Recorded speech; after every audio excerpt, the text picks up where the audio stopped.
of the City of Sebastopol to order. Meeting of May 19th. We had a closed session at 4 o'clock, and there's nothing to report out on that.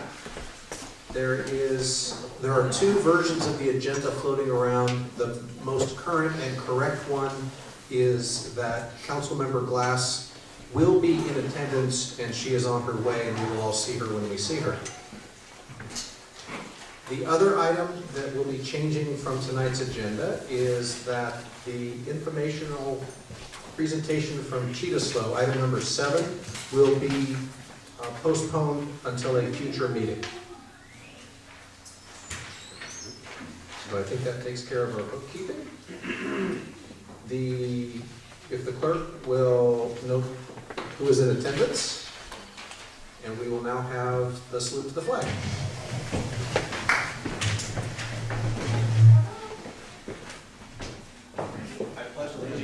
To the flag of the United States of America and to the republic for which it stands, one nation, under God, indivisible, with liberty and justice for all.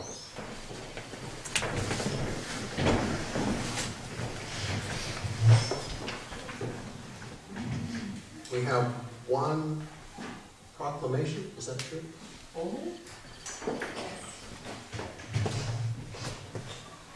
Thank you. This is the envelope from the accounting firm of Gurley and McLaughlin.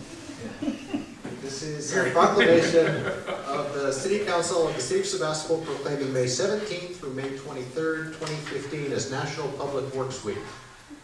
Whereas public works employees and services provided in our community are an integral part of our citizens' everyday lives, and whereas the health, safety, and comfort of this community greatly depends on these facilities and services, and whereas the efficiency of the qualified and dedicated personnel who staff public works departments is materially influenced by the people's attitude and understanding of the importance of the work they perform. Now, therefore, be it resolved that I, Patrick Slater, Mayor of the City of Sebastopol, do hereby proclaim the week of May 17th through May 23rd, 2015 as National Public Works Week in the City of Sebastopol, and I call upon all citizens and civic organizations to acquaint themselves with the issues involved in providing our public works and to recognize the contributions which public works officials make every day to our health, safety, comfort, and quality of life.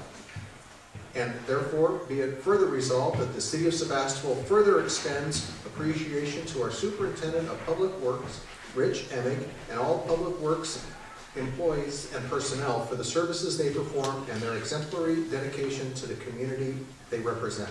In witness whereof, I have hereunto set my hand on the seal of the City of Sebastopol this 19th day of May, 2015. Rich.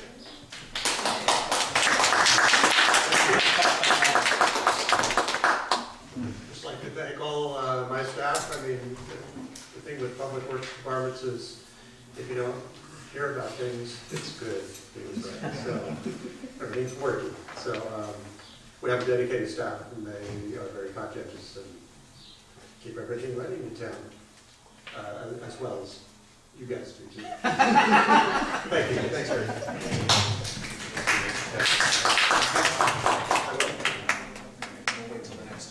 Your staff are the heroes on the street. That's what I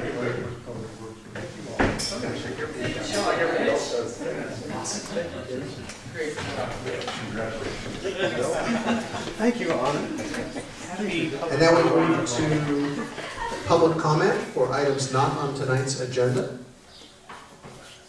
If there is anybody in attendance who wishes to speak on an item not on tonight's agenda, please come forward. There will be a 3-minute time limit. With our new fancy machine. Somebody needs to try it out. Seeing no one come forward, we'll close public comment. I have to say, this meeting has a strange vibe already. Are there any statements of conflicts of interest by any elected or staff member? No.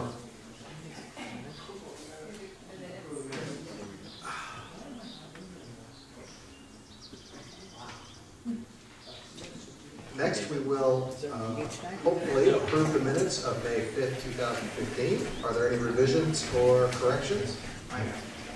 Councilmember Edith. On page 25, at the very bottom, it says that I commented as follows. The second bullet point says stated is very element. Actually, that's elegant. And then turning to the top of the next page, page 26, I believe I said that was $1,000, it's not $100. Can't get much of a suit for $100 these days. And next group of text down, Mr. Birch comment as follows, stated no light will be associated with the SIG. Minor. And finally, my very short name got shortened even further. About 1, 2, 3. Anyway, that's it. Otherwise, your usual stellar note or minutes. Are there any other revisions? Page 30. Councilor Jacobs stated as follows, second bullet,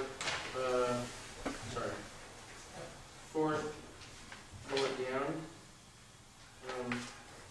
Do you mean the third?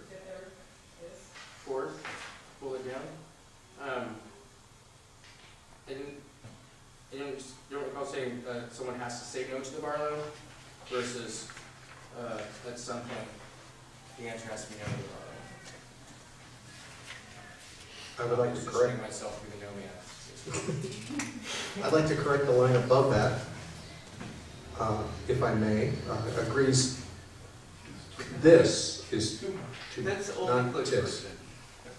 Sometimes I assume because I speak so fast, it might have been what I actually said, but Are there any other corrections or Well, revisions? Actually, the very first sentence on page 30 says, stated if the city put in this many buy signs, all of the town will be overwhelming. Oh, that works? I don't think we're discussing the gender of the No, it would be big. preference. Big.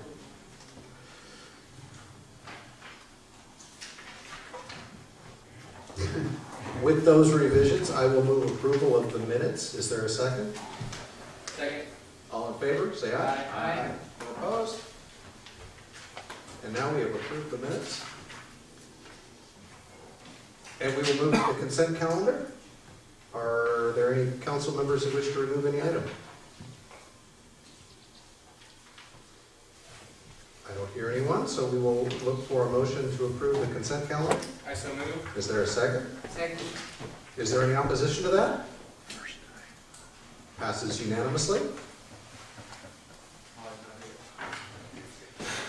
We will now go to item 8, but our outreach community coordinator doesn't appear to be here, so we will come back around to that.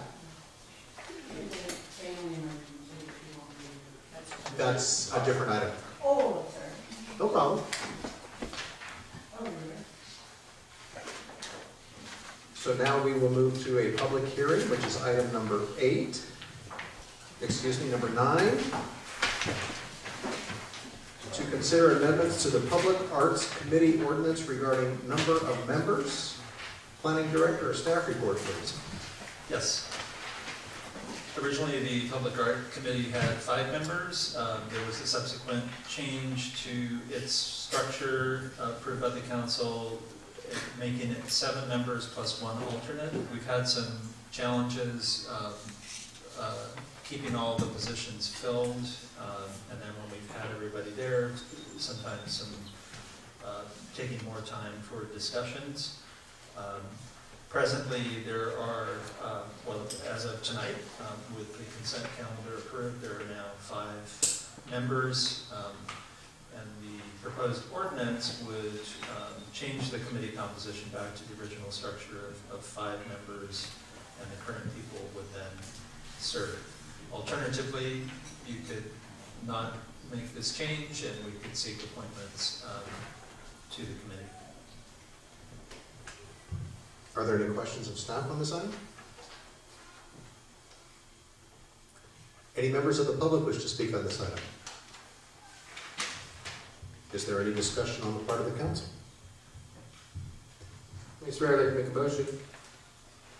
I'd like to make a motion to take staff's recommendation and introduce the ordinance for its first reading, making amendments to the public arts ordinance.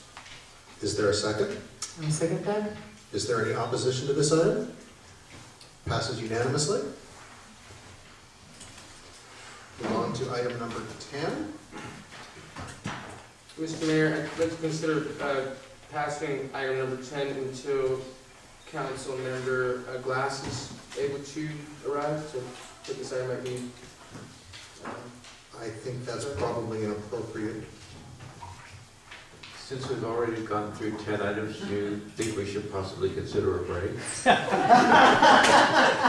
I was thinking that. Can we be back at 6:15? How about at 20 after? Let's go watch the Warriors game somewhere. We can get Linda out of here. She left. No, she's right there. She's coming in. Okay, so we'll table number 10. Put that at the bottom of your stack. We'll come back around. Well, and if we get to it before Councilmember Glass arrives, we're just gonna start up. Okay. Yep. So, my goodness, this is remarkable. So we're on to discussion and/or action item, which is number 11. This is discussion and action on request from the Sebastopol Center for the Arts for a one-time request of city funding of $25,000. City manager, please. Staff report. Well, we are in the midst of our preparation of our draft budget with the budget subcommittee when we became aware of the request from the Center for the Arts, who had learned that in connection with the upgrades that they were performing on the events building, costing some $700,000 plus, as part of the current building permit for the patio that's being constructed on the north side of the building, the city, that being us, has required the installation of fire sprinklers before it can proceed with the additional upgrades or have permission from the city to occupy that area that's being improved. So the Center for the Arts has a challenge in raising a significant amount of money in order to install the fire suppression system that's being required, which is needed throughout the entire building. So they came to the city recently with a request that the city assist them with a one-time city funding of $25,000 towards the cost of those fire suppression upgrades.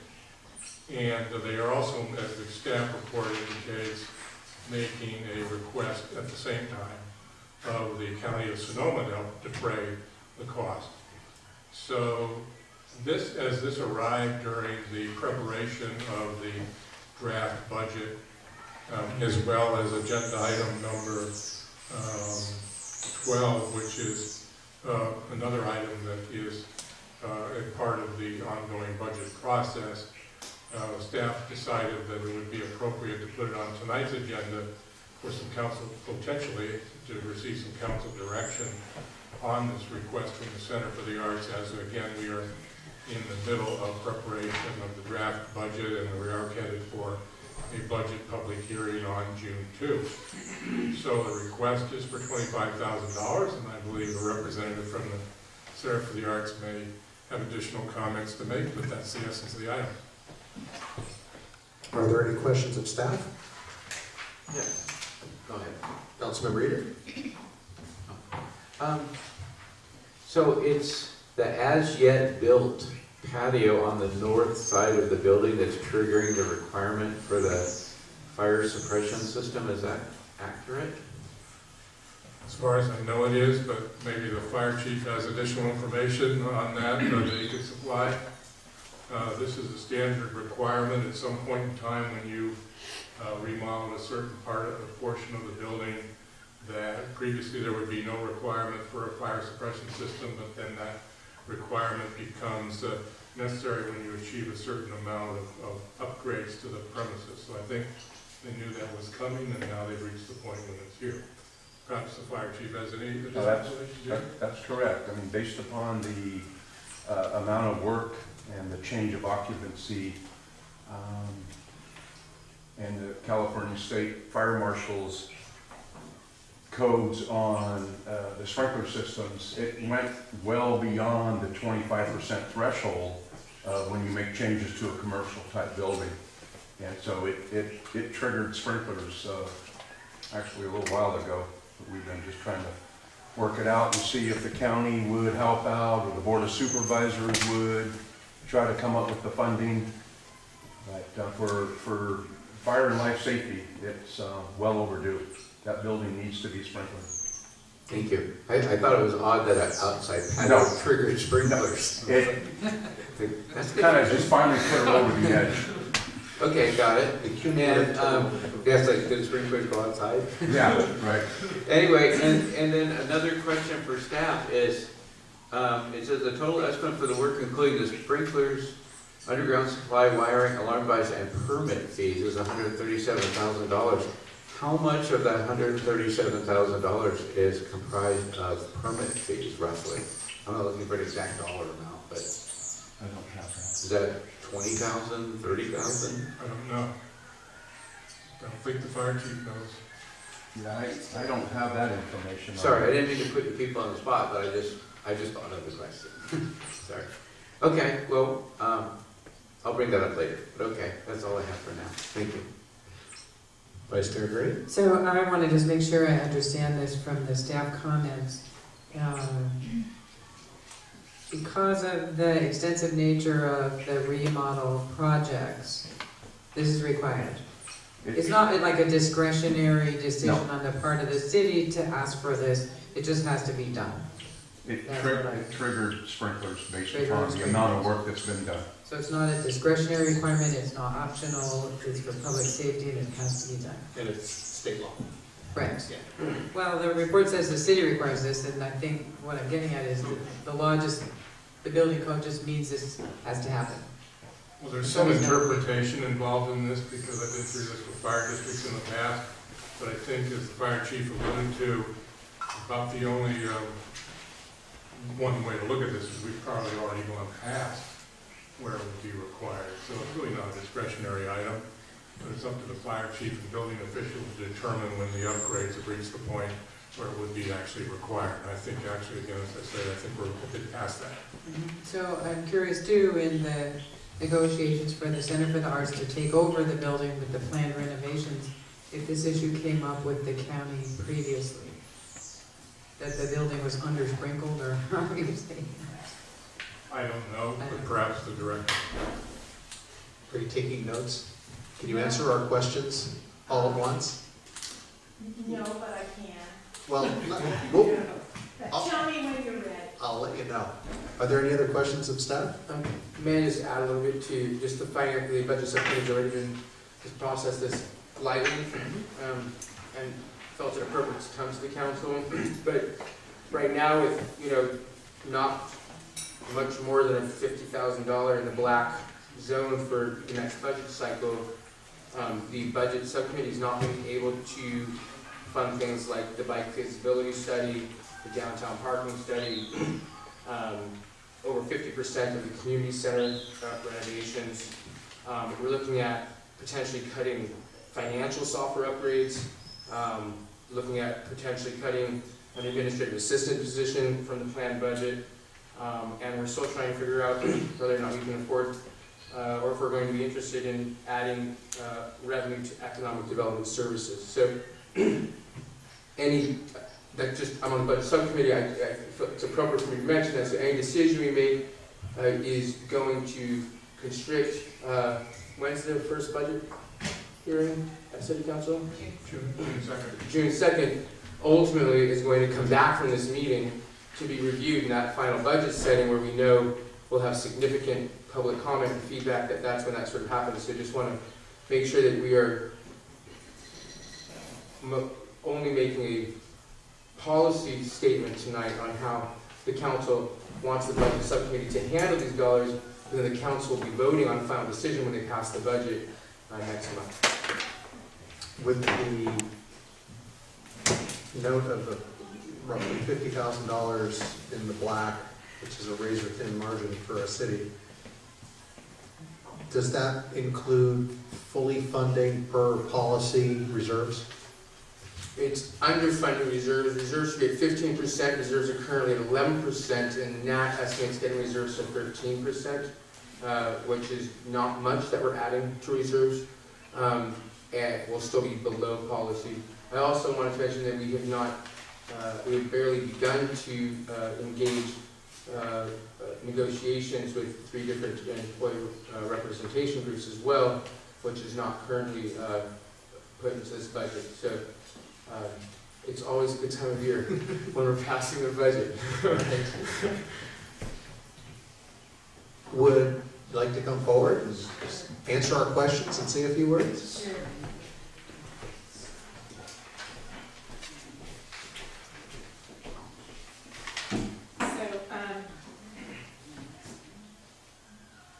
I'm going to pass these out. First of all, I'm deviating.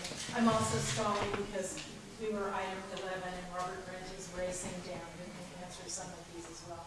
But our Open Studio Tour is coming up, which is one of Western Sonoma County's premier events. And I want to be sure that you have your catalog for that. So, and I have a couple more, Kenyon. Should I start from the other end? No, okay. I'll just keep going. So thank you, Mayor Slater and Larry and the council for at least hearing this request. And for the 30 years that I've worked within the community, I've never seen a budget cycle that hasn't been difficult for the city of Sebastopol, and I totally get it. I've been on the side of receiving generous funding from the city. We've been on the side of having that reduced, and I totally understand that this is an extraordinary ask, but it is a one-time ask, and it is for a public safety reason. And when the Center for the Arts signed a lease with the County of Sonoma 2.5 years ago, we had plans for interior design of the building, dividing the spaces, upgrading the spaces, making a home for the Center for the Arts, and continuing the home for the Veterans Group. We, at the time, I don't think, realized the success of the project and realized how the community would really embrace what was happening to revitalize what is an iconic building in Sebastopol. It has been there. It was built in 1957. It has been, he made it. I've been stalling, Robert. Smaller words. Yes, now I can use smaller words and speak a little faster. It is an iconic community building. Many of you have attended Project Grad there. You have attended Rotary functions there. You have attended everything. Graduations when it was in its previous shape. And as you know, you could not carry on a conversation. That's a sign. It's a good one. You could not carry on a conversation in the auditorium and hear the person next to you. So we have invested to this point over $700,000 worth of community dollars in making that a better place for Sebastopol. Those dollars were all raised privately. They were not borrowed from banks. They were donated by the citizens of Sebastopol and of the greater West County community because they realized the value of what the Center for the Arts does and what that building represents to the community and to the veterans. So we are now at a point where we want to add a patio, an additional patio to the north side of the building. And of course I come with images so that you can see. Our current plan is to upgrade the dining room and add acoustical treatments, flooring, double pane windows so that it's more energy efficient, LED lighting, all of the things that will make it a better, greener place to be, and adding a patio to the north side of the dining room so that the dining room will have double doors that you can walk out onto the patio. Any receptions, memorial services, Kenyon's planning meeting, if they need a breath of air, they can race out onto the patio. Will be available. So I brought images because I'm not sure that everyone has seen this. So the dining room. Oh, wait. Is that behind? I don't think you know. Around the back.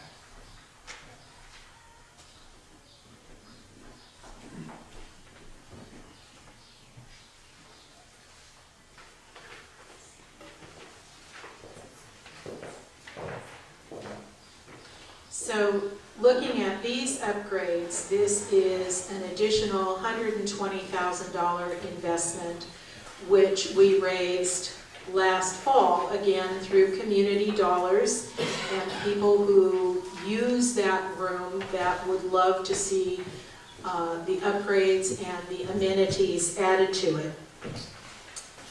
But that has, of course, brought it to the attention of Planning, Building, and Fire that with its increase in invested money in it and its continual use, it really is necessary to have a fire suppression system. And I want to say up front that Planning, Building, and Fire have been wonderful to work with for the past 2.5 years in terms of giving us feedback on our plans, answering questions, making themselves available for inspections, and in no way have we ever tried to skirt the issue of public safety. That the organization and the activity that goes on within the building has grown, perhaps not beyond our wildest dreams, but it is really a dream come true. It serves the community from everything from the food bank to tax aid to the senior center's dinner to public hearings to planning, etc., etc. So it really is, in addition to our home and the Veterans Home, a multi-use facility. Not to mention the parking lot around the building, which is used constantly by groups that use Ives Park, and even the city, the county, and the Center for the Arts came to an agreement to share a couple of parking spaces at the back of the building, which will allow the city to change those spaces and have ADA access as required to Ives Pool. And that was the most expeditious way to achieve that for the city. So the time has come to face the reality that we have to install a fire suppression system. We have gone to the county. Our project manager, Robert Brent, has gotten estimates from the companies that were recommended by our building and fire departments as the ones that work well here, seem to understand the code and do what is supposed to be done. So we have gone and we've gotten estimates for everything except the permitting. But I presume that the permitting will be within something that we can handle. I'm always asking for a partial waiver of fees, but the $137,000 is what we are looking at. We've asked the county to fund the whole thing, and they are considering it. The supervisors are discussing it, and after the total amount, they are asking, is the city of Sebastopol participating in this? So this is the question that we bring to you, because the building serves our city, it serves our West County area, and we feel that we have an excellent chance of getting this funded through the County Board of Supervisors with who knows what fund they're going to pull it from either. And it will probably include our own participation as well. So, does that answer most of your questions? And Robert, did you want to add anything? Well, just real quickly, of course, we're asking you to help us have a tool so that when we make the same presentation to the Board of Supervisors, we can make them feel guilty because you already said yes.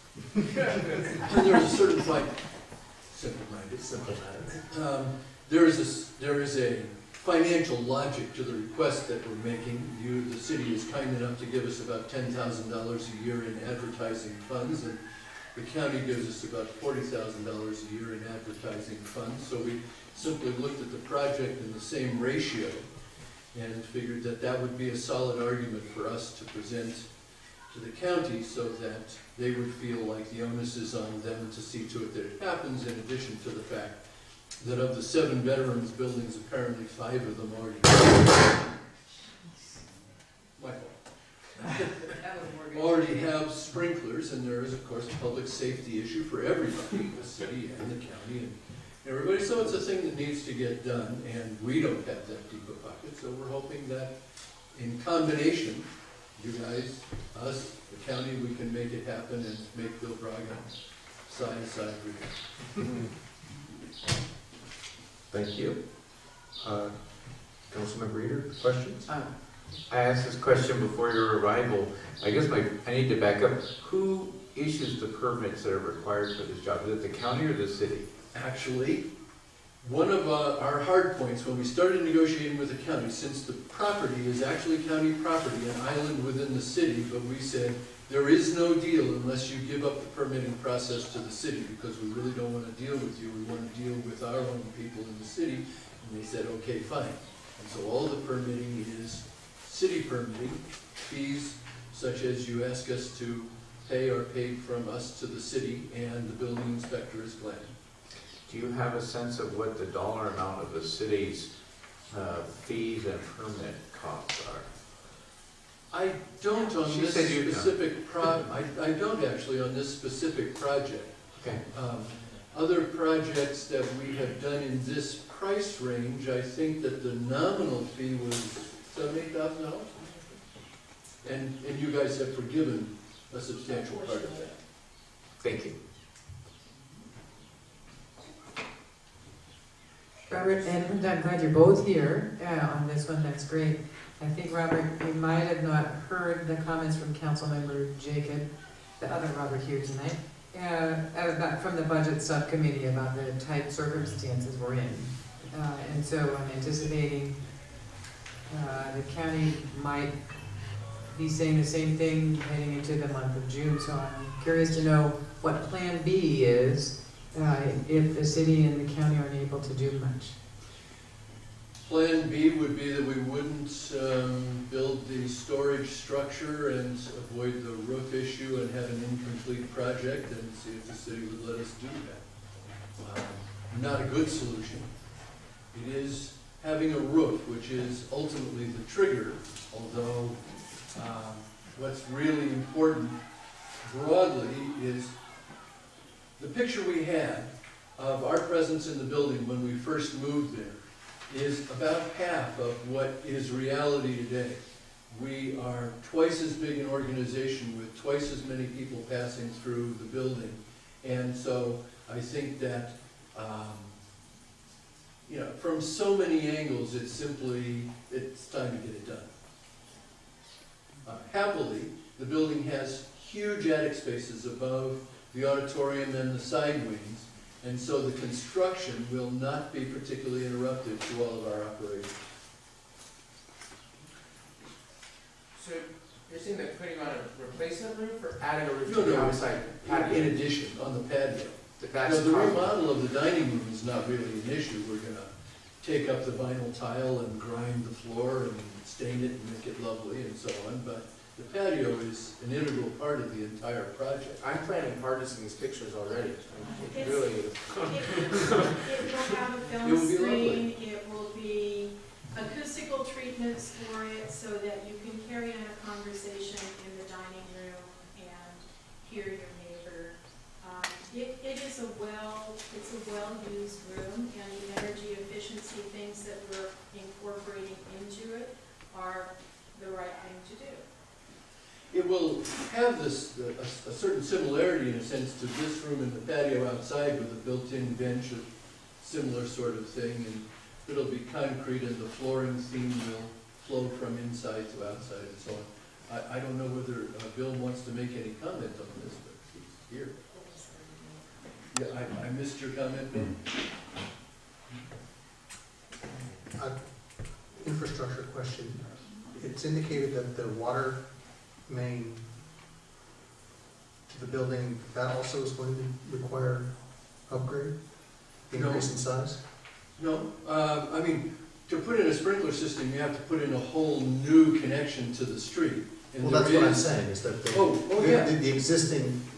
the existing water supply is undersized or inadequate. Oh, yeah, it always requires a whole new pipe to the 6-inch main that I understand is in the street, and that's $30,000 of the cost is just digging the trench and connecting the pipe to the building.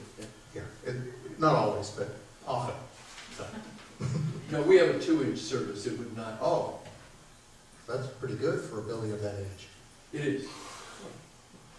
I know a particular building in town that's much larger than that one, and it had a 3/4 inch residential size. I actually think that the meter is a 3/4 inch one with a 2-inch pipe leading to and from it, so that's good, of course. Is the patio project proceeding, is it in plan check, or is it still in construction documents, haven't gone to plan check yet? The latter. It's gone through DRB, and plans are now being drawn up for it. Okay. All right, thank you. We'll let you know if we have more questions. Discussion. You're right, I haven't done the public. We'll hear from the public at this point. Any member of the public would like to speak on this? Close public comment. Now we'll have discussion. Thank you for the reminder. I lost track of where we were.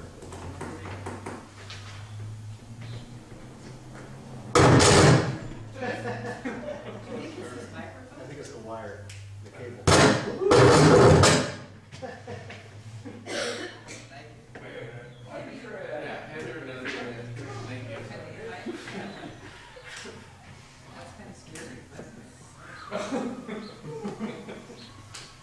Sorry, David.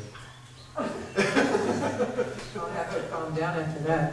I think Linda made a great case for this project, and I sincerely and I enthusiastically support the mission of the Center for the Arts and their improvements to this building and the richness of experience cultural experience that the Center for the Arts brings to our community. And it actually, for me, the move and the activities down there and having that particular location be a meeting place for the community has exceeded my expectations.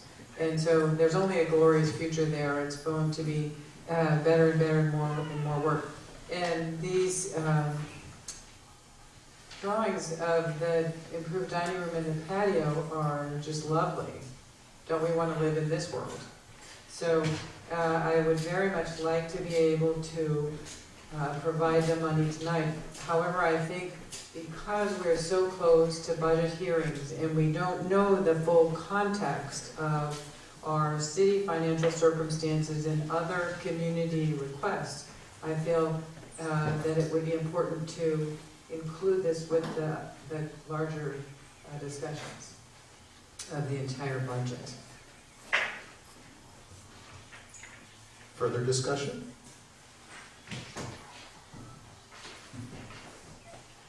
Councilmember Eater? I meant to ask you this when you were up at the podium. You can answer from it. When do you anticipate going to the county supervisors with this request, with the rest of this request?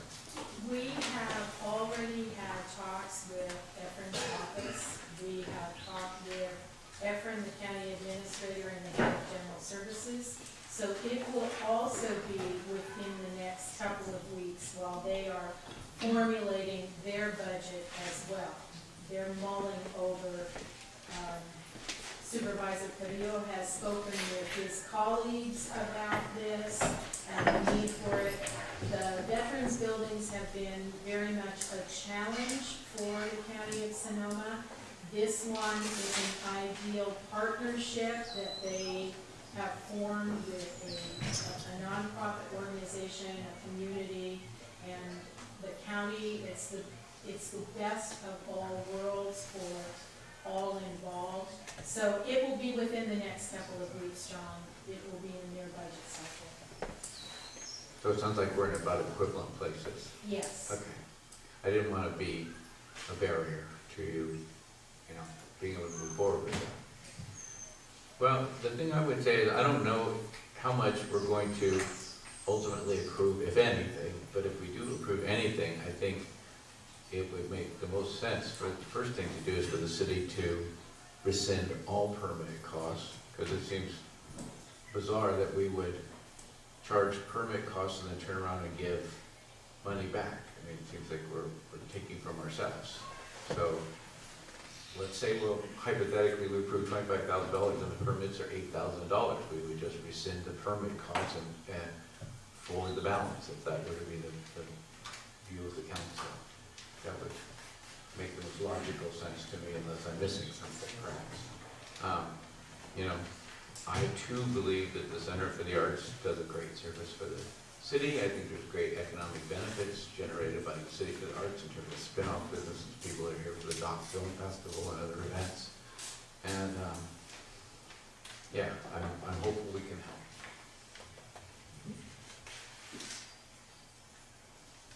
Comments? Just came in. Welcome. Sorry, I'm late. I came directly to Los Angeles.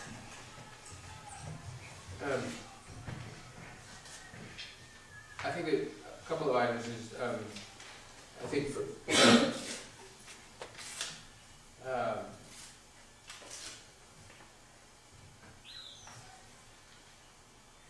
so I think there's a couple of things to consider. One is that anybody who's contributed to this effort should be contingent on the county budgeting funds to complete the funding.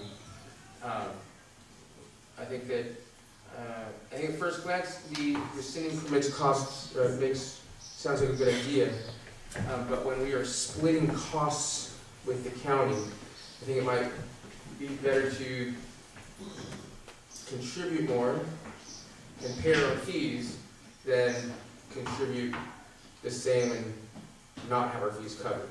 So I think leaving the permit fees in there actually might work to our advantage a little bit, depending on how the situation works out completely, but I think either way it could work out. And with that, I really believe that the Center for the Arts is providing an amazing service to our community. This expense deserves our full attention and consideration. And with that, I would make a motion that we postpone this discussion for consideration with the regular budget hearings coming up next month. Does that? Let me say a couple of things, and then we'll get to the nuts and bolts of the situation. I too completely agree with my coworkers up here that the Center for the Arts is obviously wildly important, successful, all these things. It's just been a remarkable thing, and we're all delightfully surprised in having this type of problem of a facility that's been too successful. I'm curious if there might be a way to consider the permitting costs for the entire project, including the patio. There might be some sweet spot in there, and I understand where your point about there is some point where it's diminishing returns, or it actually ends up costing us more because the county was going to kick in more money.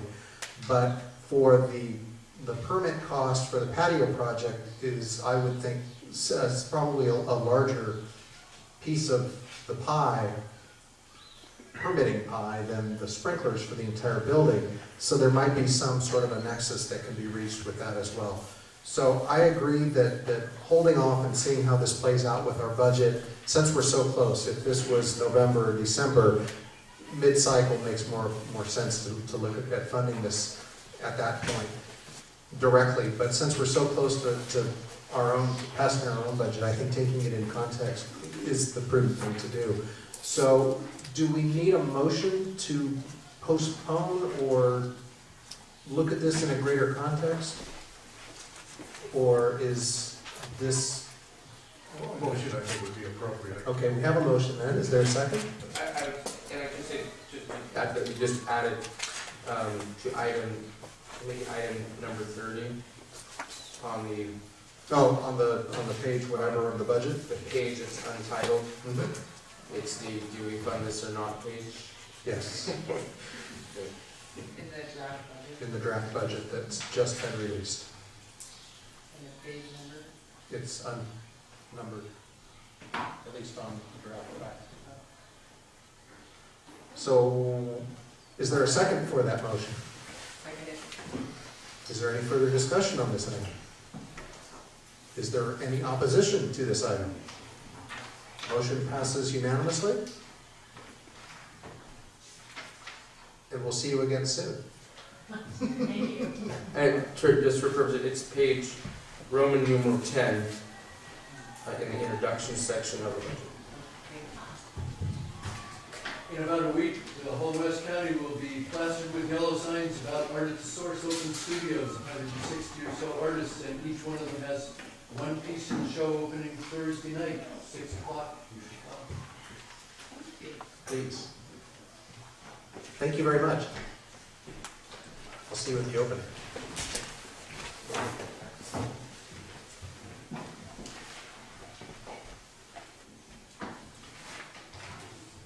I see our outreach community coordinator has now come. So we will circle back to item number 8, the informational item from Holly Hanson.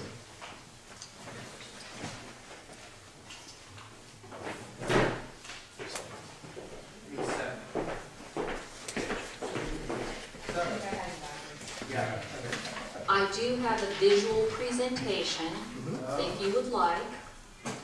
If not, I can just talk. Is it what is in our staff report? It is additional, well, it sort of gives examples of what's in the staff report.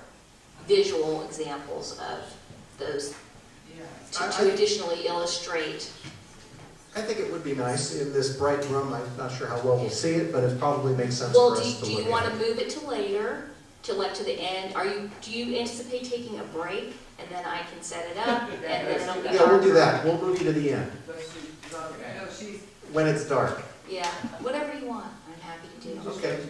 Yeah, we'll take care of another one and see where we are. I usually sit here for all that time anyway, so it doesn't make any difference to me. Okay. Thank you. And I'm sorry I'm late. I had no idea you guys were so speedy.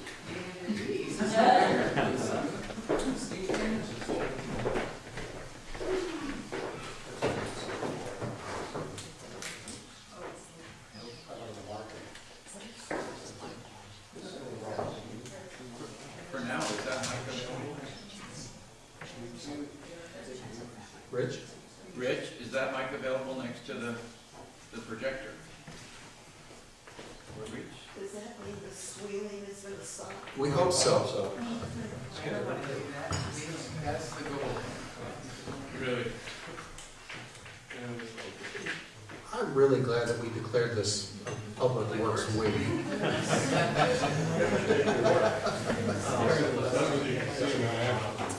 It's always on.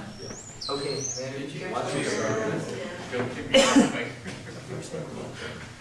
So now in this leapfrog agenda, we are going to leap back to item number 10. Consideration of Planning Commission recommendation for drafting a formula business ordinance. And the planning director's staff on this. Staff report, please. Yes. So back in 2013, the council adopted an interim ordinance that created a moratorium on specified formula businesses, which are stores, restaurants, other establishments that have standardized decor, services, uniforms, or other features that make them substantially identical to businesses sometimes across the country or perhaps in the region.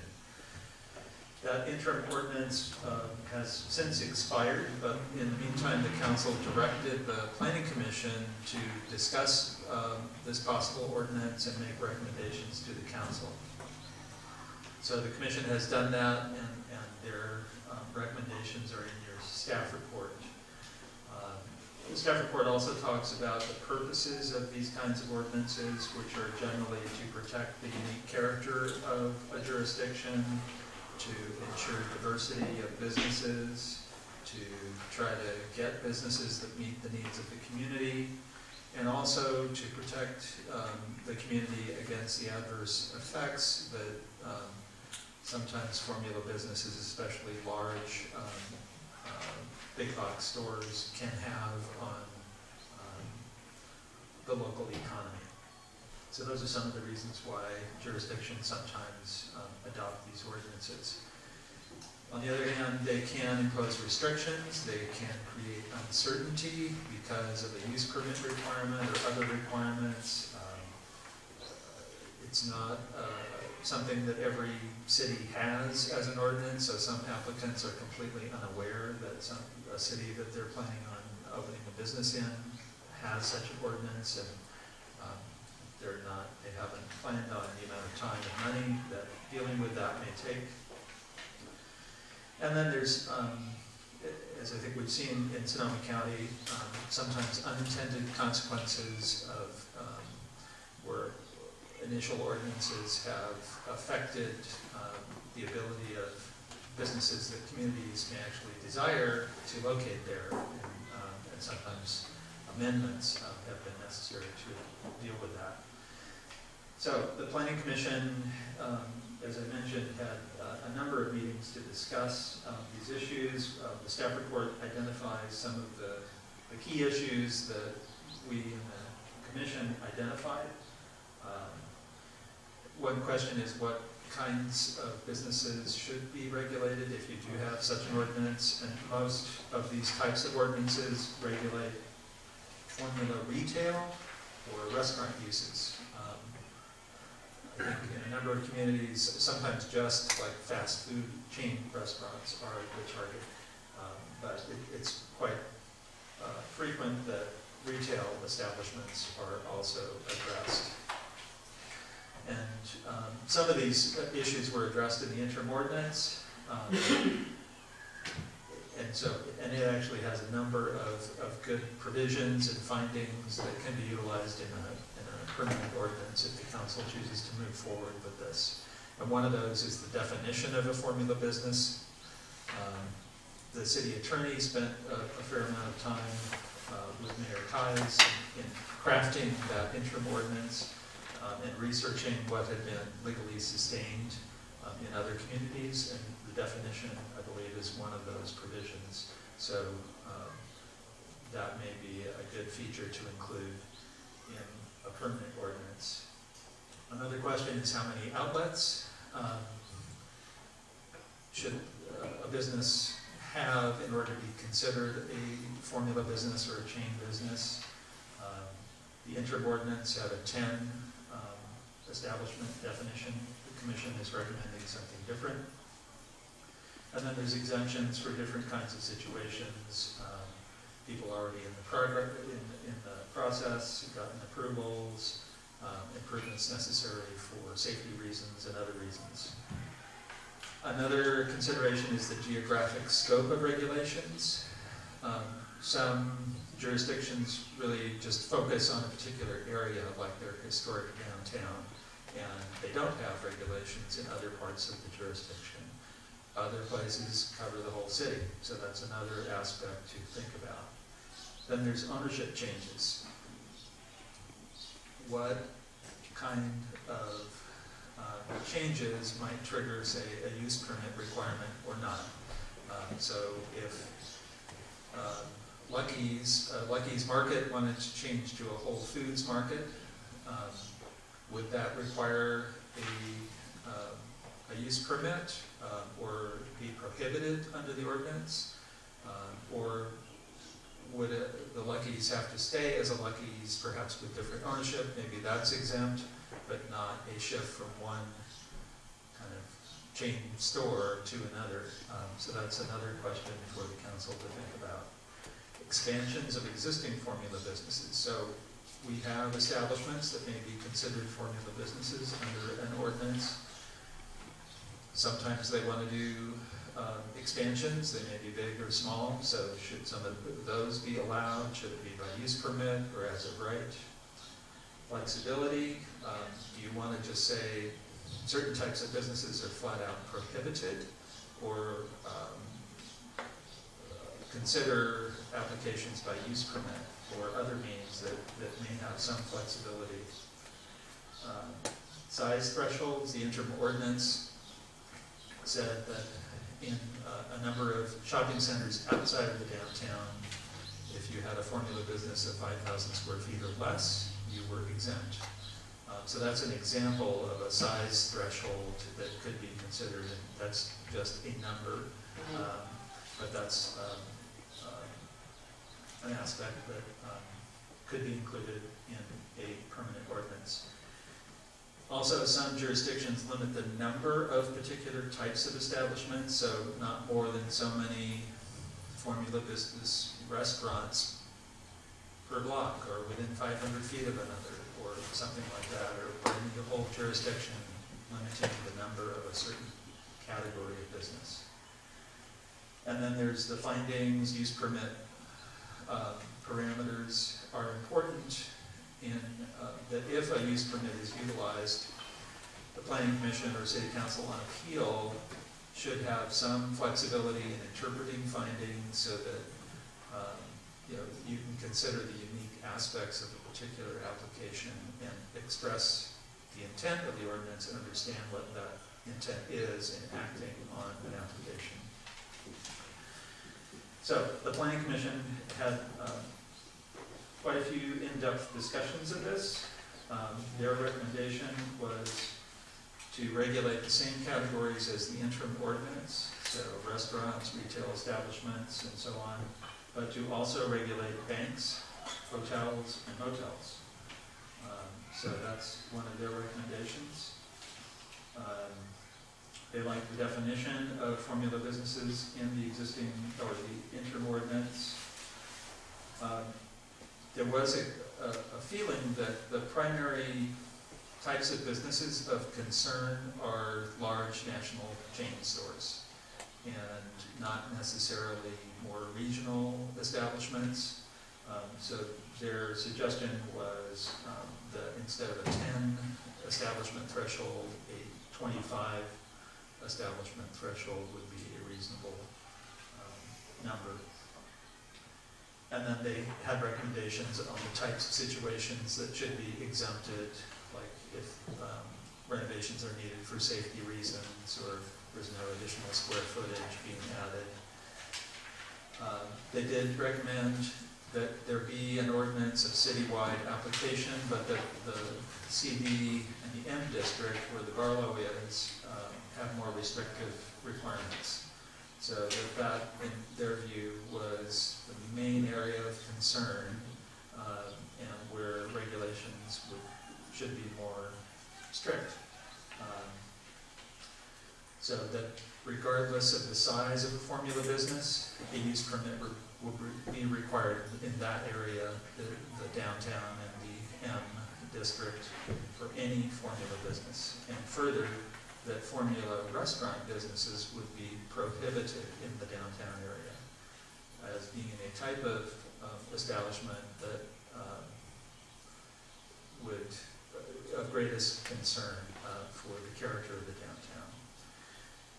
The commission was split on whether to exempt formula businesses of less than 5,000 square feet outside of the downtown from a use permit requirement. This is what the interim ordinance did for specified shopping centers outside of the downtown. So some commissioners felt that an allowance like that an exemption like that was appropriate. Other commissioners wanted to require a use permit for any formula business outside the downtown, but there would be that extra prohibition that is recommended for the downtown. Ownership changes, I talked a little bit about that already. The commission's recommendation is pretty restrictive, that the example is that if you had Josephine's Market, even if the ownership changes, it still has to be Josephine's Market. So that a new store with perhaps some different operating characteristics could not replace an existing establishment without getting a use permit, or perhaps it might even be prohibited, and therefore that business would have to either stay under the present ownership or go away, I suppose. So that's one recommendation from them. Expansions, they recommended some allowance for existing establishments of 15% or 1,500 square feet, whichever is less, with more larger expansions requiring a use permit. They didn't think that a limitation on like a citywide number on types of establishments or per block was necessary given these other regulations. They did agree with the idea of using some solid findings to express the intent of the ordinance and give the commission and council some tools to work with in reviewing individual applications.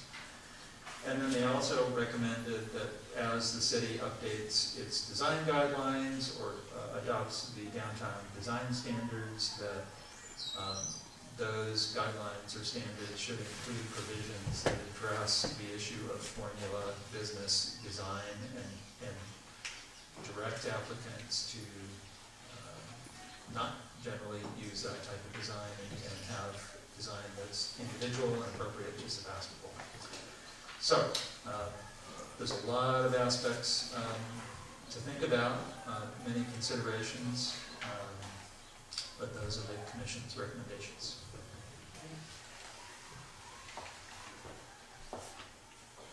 Questions of staff? You have a puzzled look on your face. You must have a question. Not yet? Councilmember Eater. So can you clarify, please, that if a use permit is issued for a specific location, say as a supermarket, that use permit thereby grandfathers in kind of the perpetual use of that space as a grocery store? That is how zoning ordinance approvals are generally interpreted and how they generally work, so that if, for example, in the Barlow, that we approve a retail store by use permit, then another retail store could go in there without getting a new use permit. So that's typically how zoning ordinance interpretation of use changes, business changes works. But the Planning Commission's recommendation is more restrictive, and so if it's actually a new business with a different name and maybe they're selling different products, then I think the idea of their recommendation is that a new use permit would be required. If I could bear in mind that the use of the words use permit mean different things. One was, as the planning director indicated, would be in the context of the zoning ordinance, which relates to land use. What use are we making of land? So that use would normally be categorized as grocery or some other more generic term of a land use. Use permit as potentially used in a formula business ordinance has a different meaning. It means a specific permit for that particular establishment. What does its application look like? What are its features? What would the signage look like? What would all the aspects of it look like to determine whether or not the formula business ordinance would permit it or not? So we're using the term use permit in different ways. And so that's why theoretically it would be appropriate to have a restriction such as the Planning Commission recommended, such as Josephine's Market has to remain Josephine's Market. The word use permit in that context simply are relating to what type of a actual business with that particular business. What's its decor look like? What kind of services it provide? Does it look like a formula business, or does it look less like a formula business? If I hopefully clarify that. Yes, it does, and I appreciate that. Thank you. So in this context, the term use permit doesn't necessarily hinder the city's ability to approve or disapprove a business in a specific location. Well, yeah, if the parameters of the ordinance, the findings can be made, yeah, the idea is that they may be subject to a use permit requirement. So if, let's say it was a pottery barn and they want, Crate and Barrel wants to take over that, then the way the commission is recommending, that would need a use, even if Pottery Barn had a use permit, a new use permit would be required for Crate and Barrel, and the city would have the discretion whether or not to approve that, find whether it's consistent with the ordinance or merits approval or not. Right, that was my understanding, that's what I was saying. So in every event, we would have discretion as to approval or not. Well, I just give you some of the elements of the standard use permit in the formula business sense. That what are the array of services? So what does the trademark and logo look like? What is the architecture, the layout? Do they wear uniforms? Do they have other standardized features or not? So a business that might be a formula business in some other location can craft the way it looks or operates to still be acceptable under a formula business ordinance, so long as the findings are met that this business doesn't have all those attributes of a formula business anymore. It doesn't wear the standardized uniform, or it doesn't look like it. So you might see, in some areas, you might see a formula business restaurant even, like a McDonald's, but it doesn't, no other aspect other than the M looks like a McDonald's. Well, let me give you a hypothetical situation. Let's say CVS eventually builds someday, and then at some point in the future they say, well, this isn't working out for us, we're going to sell this to Walgreens. And we have, in the interim, learned that having a high-volume, car-oriented, quick turnover business at that corner creates a traffic nightmare. At that point, would the city have the ability to say, we do not want this type of a business at that location because of the attendant traffic impact? Well, it would be as recommended, from my understanding what the commission is recommending, that would need application for a use permit. That is a discretionary project, discretionary action. The reviewing authority would need to look at what the objectives, the findings of the formula business use permit are, and whether those can be made. But as the city attorney indicated, the applicant also has the opportunity to change their mode of operation and see if they can kind of undefine themselves as a formula business. There are a number of considerations in the definition, like wearing uniforms or having a standardized sign program, standardized decor, standardized merchandise. So there are ways that some applicants might actually choose to have a unique looking operation and have either making the findings easier to make if they're still subject to a use permit, or not needing a use permit because they're not no longer a formula business under the ordinance. Bearing in mind that the planning director is describing the use permit type of a formula business ordinance, that means he also indicated there are other forms of formula business ordinances, such as in certain areas an outright prohibition, yes, or in certain other areas an outright acceptance. Formula businesses, there's all different combinations of those elements, and it is the council's job to pick and choose what, if any, of those types of ordinances might be best applicable to certain areas in the city. Thank you. Councilmember Jacob? We have no public comment yet, have we? No. Is there still questions of staff? Councilmember Glass? So sometimes don't we issue use permits that are, have a time condition on them? So for example, as I recall, our charter school had a time condition on it. And I'm wondering, is that a common practice or?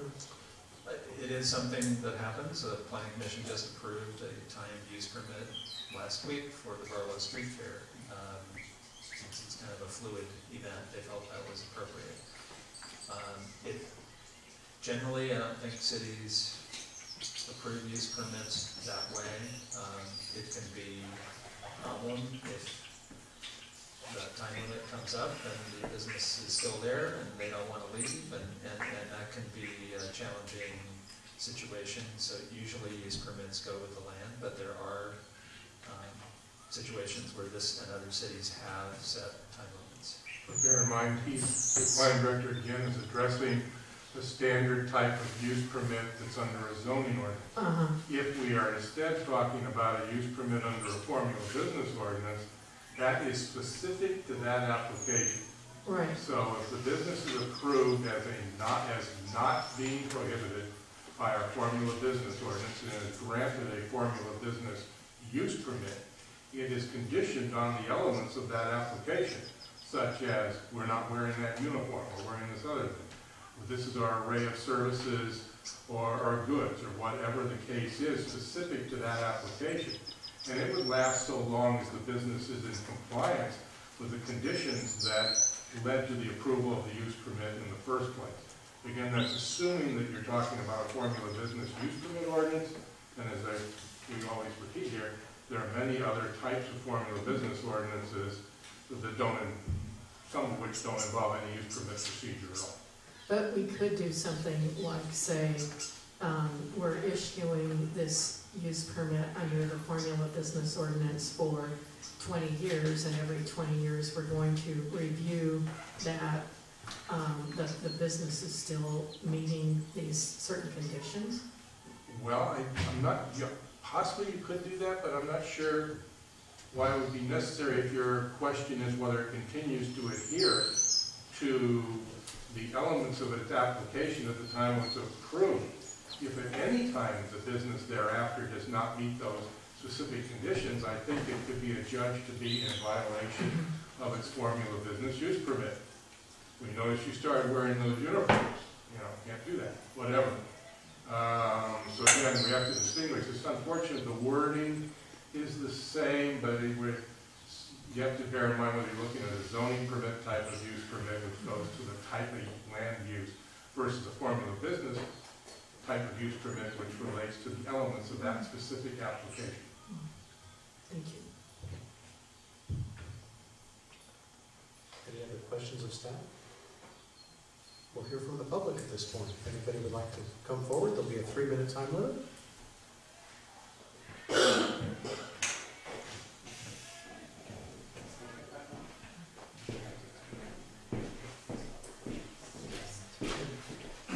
If I may ask you, please state your name for the record. My name is Mike Powers. I'm with representing here tonight Redwood Marketplace. New technology.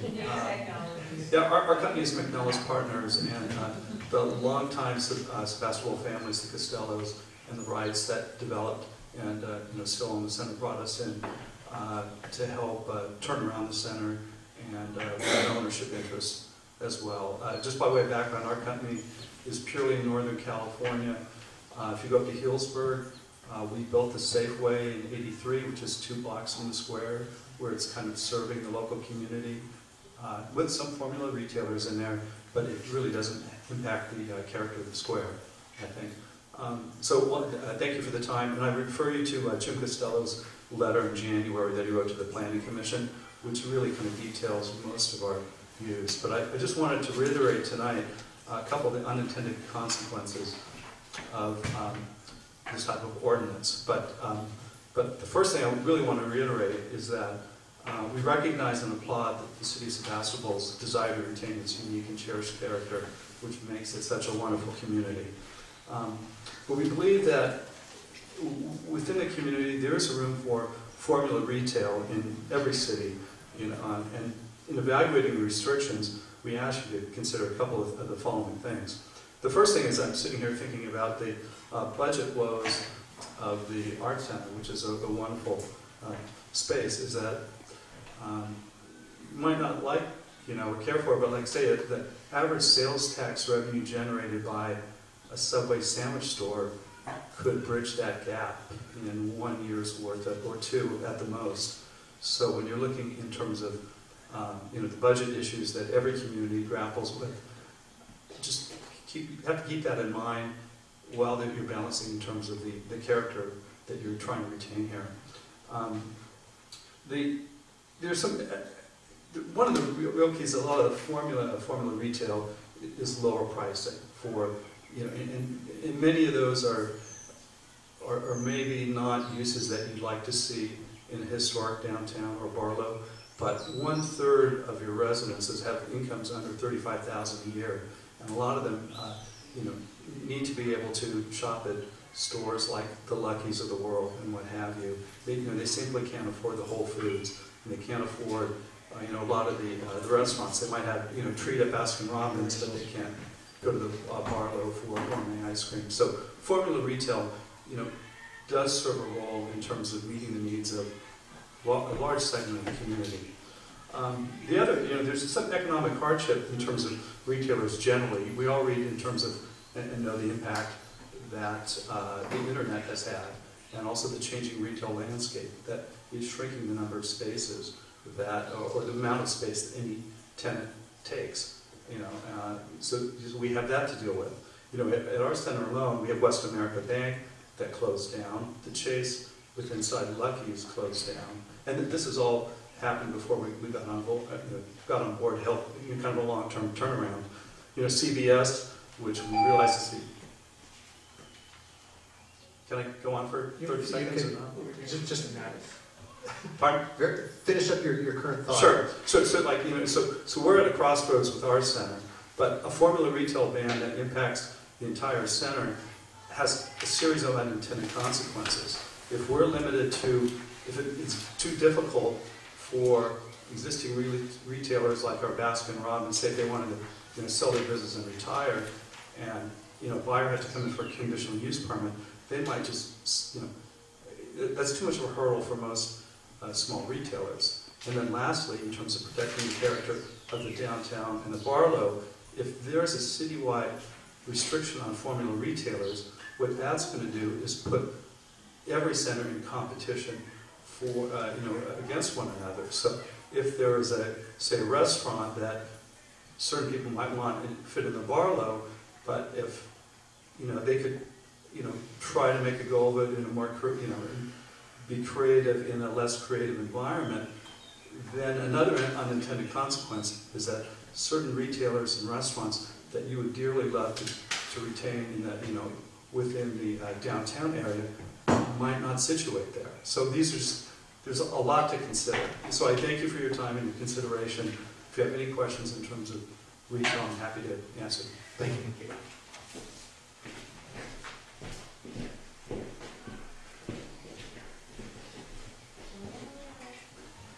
Hi, my name is Magic. One thing that saddened me is that there's so few people here, and I wondered if the council would consider doing more outreach at issues like this, because we had hundreds of people for CVS, and obviously people don't know that this is counteracting that. And I think the main question you need to ask is, would this stop what happened? And if not, then it's not serving its purpose.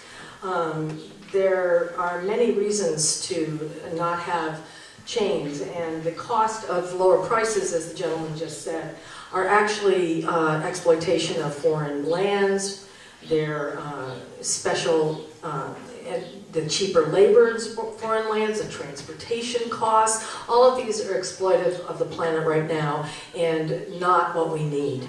I think what we really need is a community impact report that would take a broader view of this town supports not exploiting labor, not using fuel to transport across the world, not exploiting other countries and their labor forces and child labor all over the world. I mean, capitalism actually is a slave system. You could try to call it something else, but that's what it comes down to.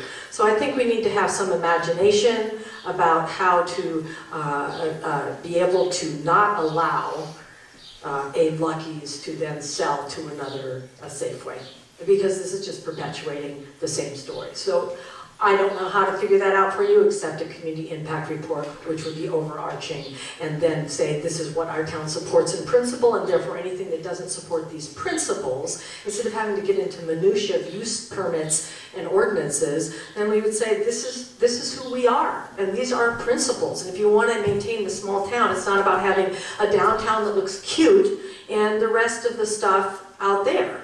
So we need to look at the real cost of cheaper prices, which is disastrous. This is a critical time. This can't be just a simple, polished over solution. We need to be imaginative. You know, unique doesn't have to be competitive. And so we could have unique, we can't, I mean, what I'm seeing is we're heading towards being a cute boutique tourist town, and I think that's a big mistake. With the way the economy is going, I think we will have a slight surge and then bottom out. So that would make me very sad. And I would suggest that you try, before you make a decision on this, to reach out, each one of you, to your email list and get people here to talk about it and tell them this is what we're trying to do to stop a CVS. How do you feel? Thank you.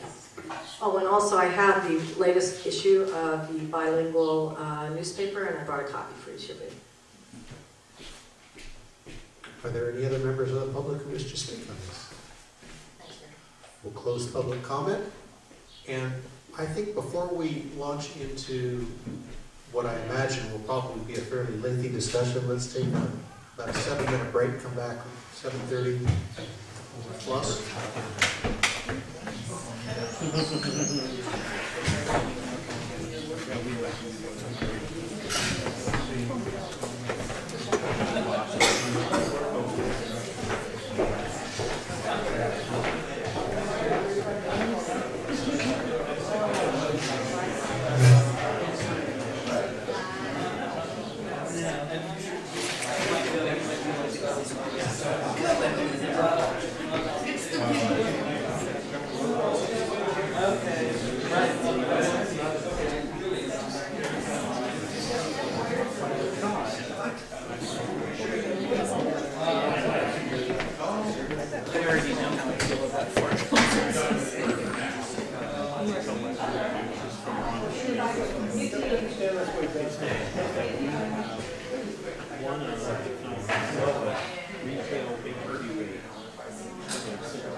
Something new.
And now the big boy.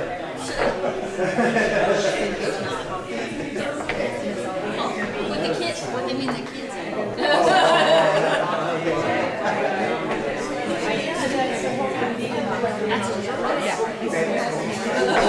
With the kids.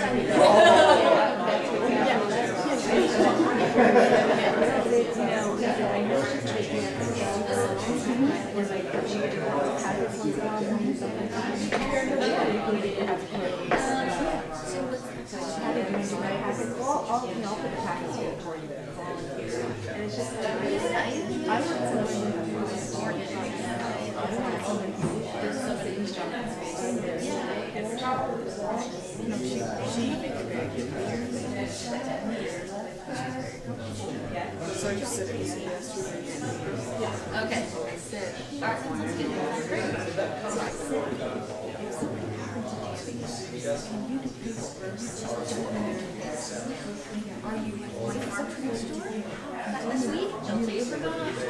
Just the basic. There you go.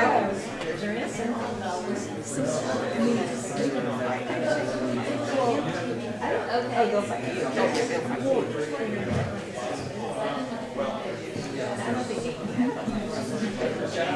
They kind of like want to be united front, and they come in and say, you know, we don't think it's in I'm so glad I missed that. in this area, right? In this area, Sarah said, you know what?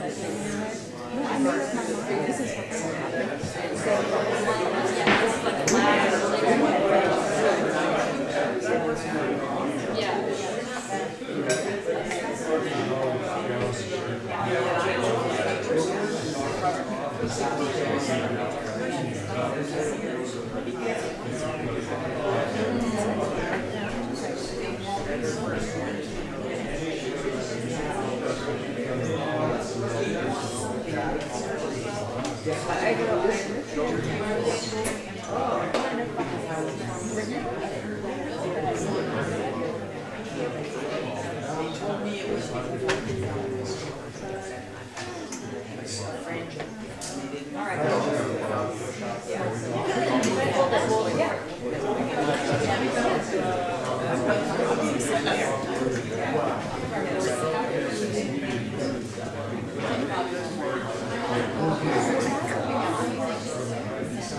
So where we left off was the beginnings of council deliberations and discussion.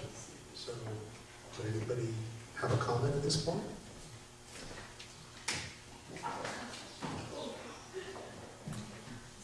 I really appreciate the packet. We had lots of information. the minutes from the planning commission, just seems like they're doing a really thorough job. It's very clear that the planning commission is taking in all the considerations. It is tricky.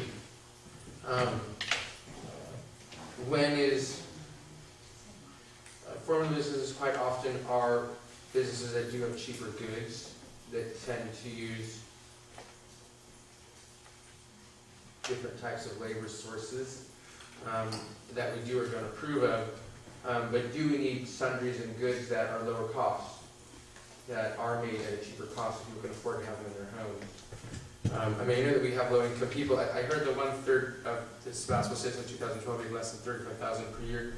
I wonder if that must include stay-at-home moms, because it's and dads, but stay-at-home partners, which is an interesting number. But being on the Formula Business Subcommittee for a time before with council, when there was a subcommittee that was active, balancing all of those questions is a significant task. But from what I've seen in the packet, the public's been providing quite a bit of feedback. The commission is really having appropriate dialogue around the items. And I think we should continue allowing the planning commission to move forward on its task and bring us a more refined ordinance where they see it falling. I think that we can take the time to engage each of these small items today, and so that the planning commission for them to regurgitate something and send it back to us. So at this point, I feel confident in the planning commission's work, and I wonder if the planning director has specific items that he'd like us to comment on, or if we might be able to move forward, telling the planning commission, good job, please proceed.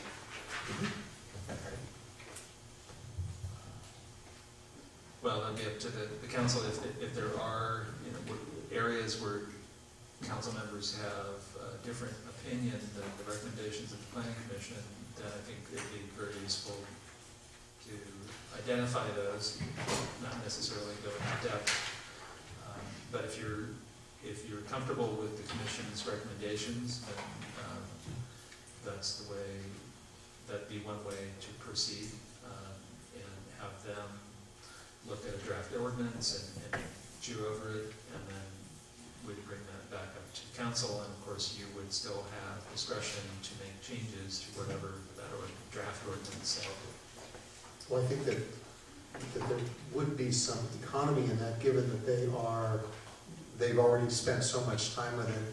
They certainly know and will have further input following our discussion this evening. But rather than rejigger the council subcommittee, I can certainly see an economy with sending it back to the commission. Any other comments at this time?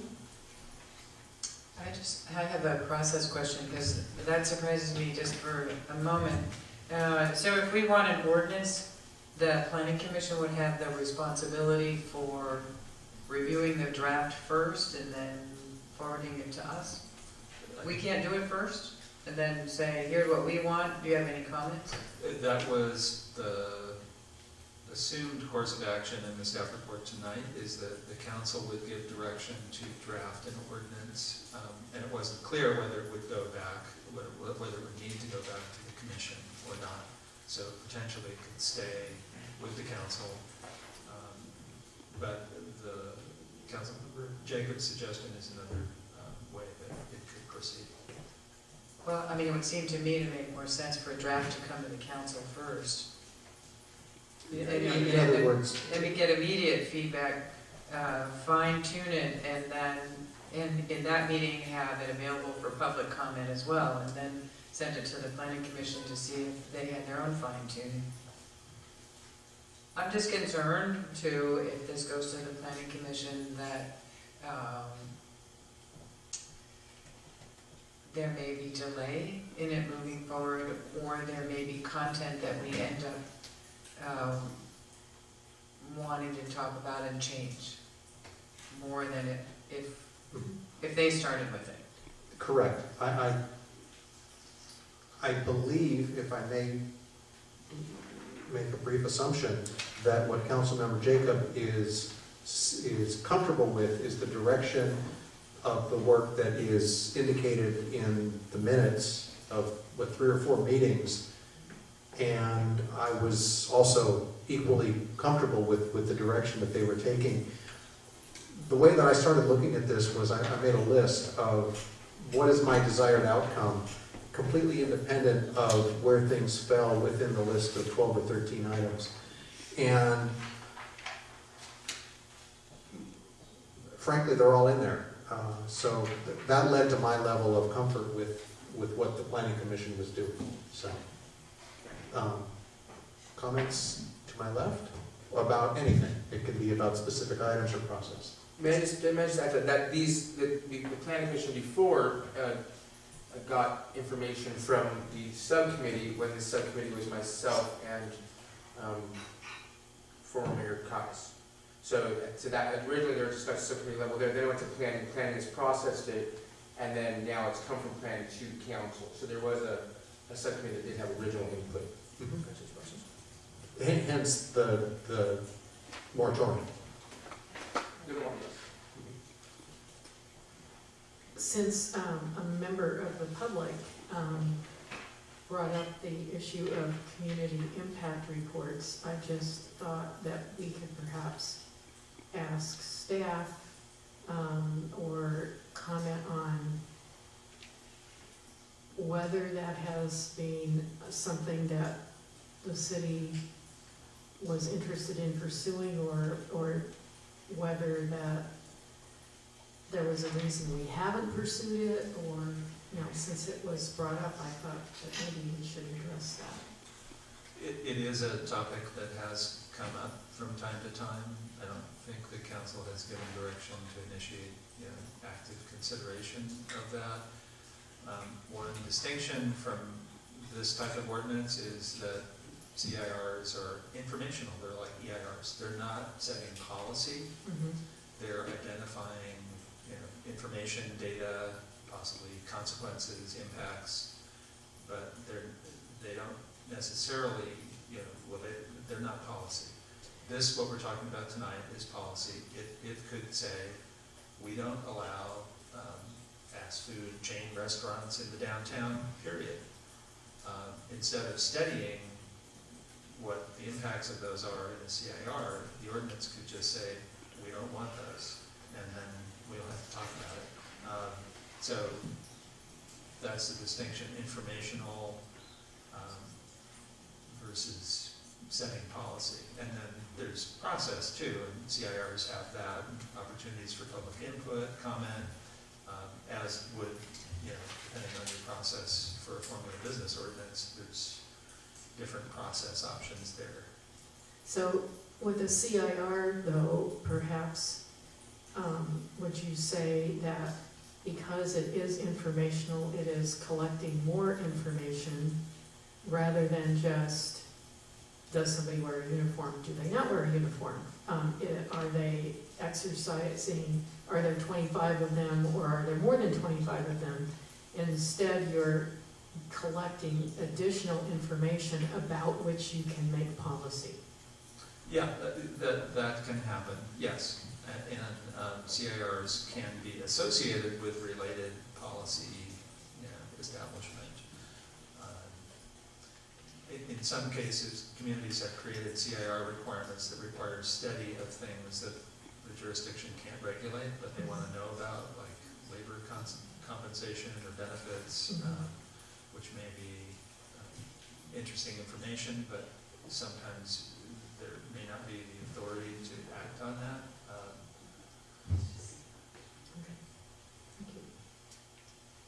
I could just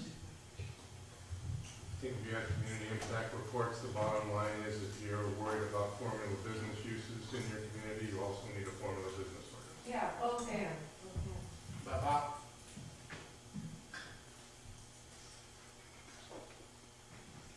Any comments? Any further comments?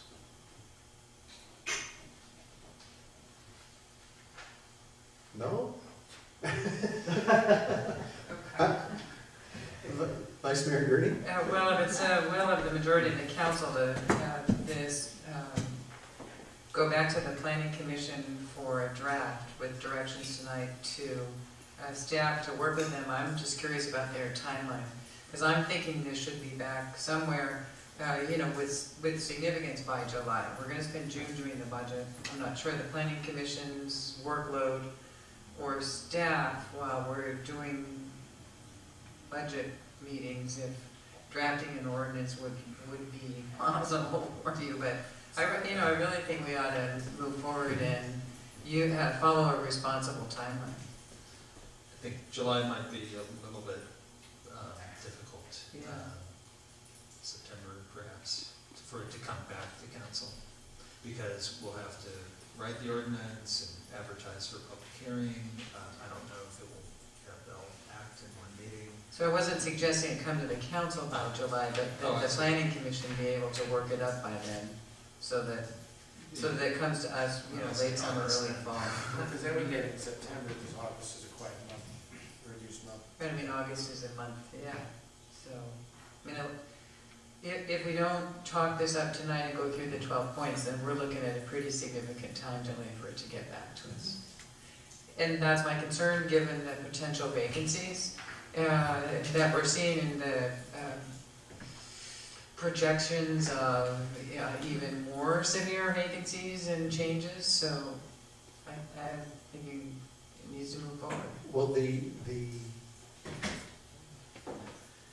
see, we're looking at, so if we kept it with us and we worked through these items and any others after we're done talking about the initial 12, then staff has direction, can work on a draft ordinance and bring it back to us, shortcut the planning commission process potentially by a couple of months.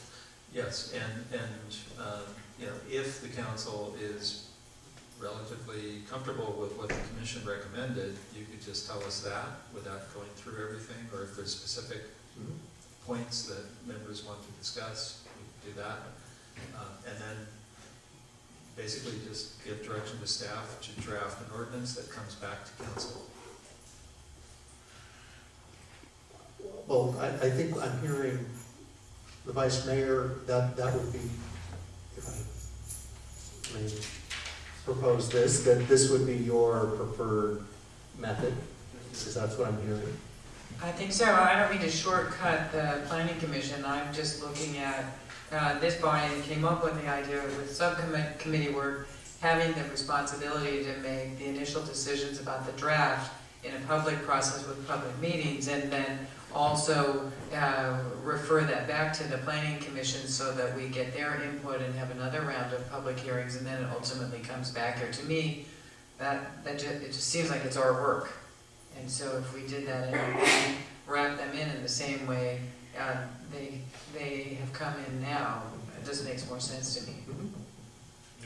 Well, I think for me it goes back to what we have in front of us in the packet, that the planning commission did a substantial amount of work, and my feeling is that we can probably move through the 12 items plus any others expeditiously, and if we can. Certainly. I believe that item 3 and 10 are the same. And then can we maybe get a little more staff report on items 11 and 12? Yeah. Well, 11 is really about use permit findings, and we have good findings in the interim ordinance that expired. Plus, the commission had some good recommendations for findings, and other ordinances that we've looked at have good findings. I think between planning staff and city manager,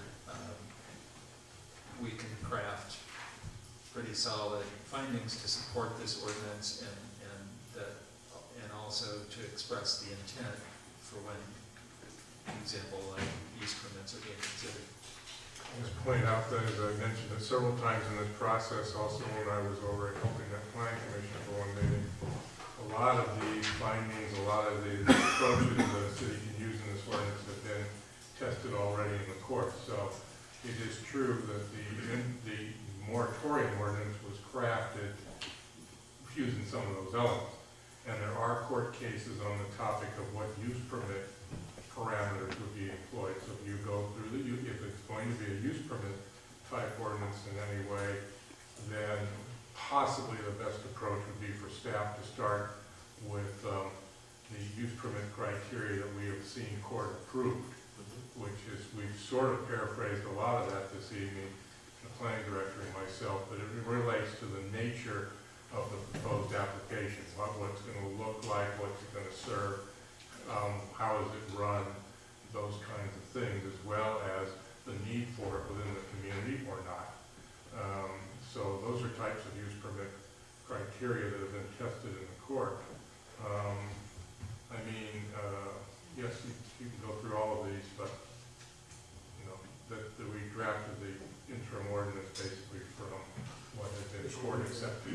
And that's really, the findings are kind of more of a, I guess, a technical legal matter than a policy matter. So I think the staff can draft some solid findings for your consideration based on these other ordinances and the research done previously. And then you asked about a different, one of the other ones? 12. So that is simply saying that outside of this ordinance, when the city updates its design guidelines or adopts the downtown design standards, that there should be policies in there that address formula business design and discourages it. I think the existing design guidelines have some parameters about that. So basically to look for unique, locally appropriate design instead of some cookie cutter standard, sign or storefront, other aspects. So it's not that the ordinance needs to contain any provisions, but these future changes, that these kind of provisions should be included in those. If I could weigh in on that, there is specific language that talks about formulaic architecture, buildings designed to resemble the product being sold, formula business signage, golden arches as an example, or something that's recognized as associated with. So I think that's addressed. So, I'm not sure I'm hearing consensus about any particular process. So thanks, guys. What I'm not hearing also is any significant issues being raised with any of these items that the Planning Commission has already worked on, which started, as Councilmember Jacob stated, with a council subcommittee.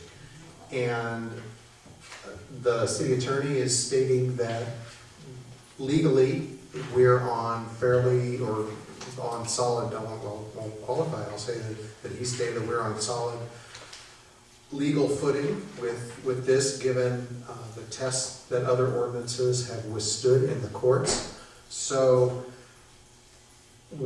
I think where we are is that we're all reasonably comfortable with this and would certainly be willing to direct staff to draft an ordinance and bring it back to council, perhaps in the July timeframe following the budget hearings.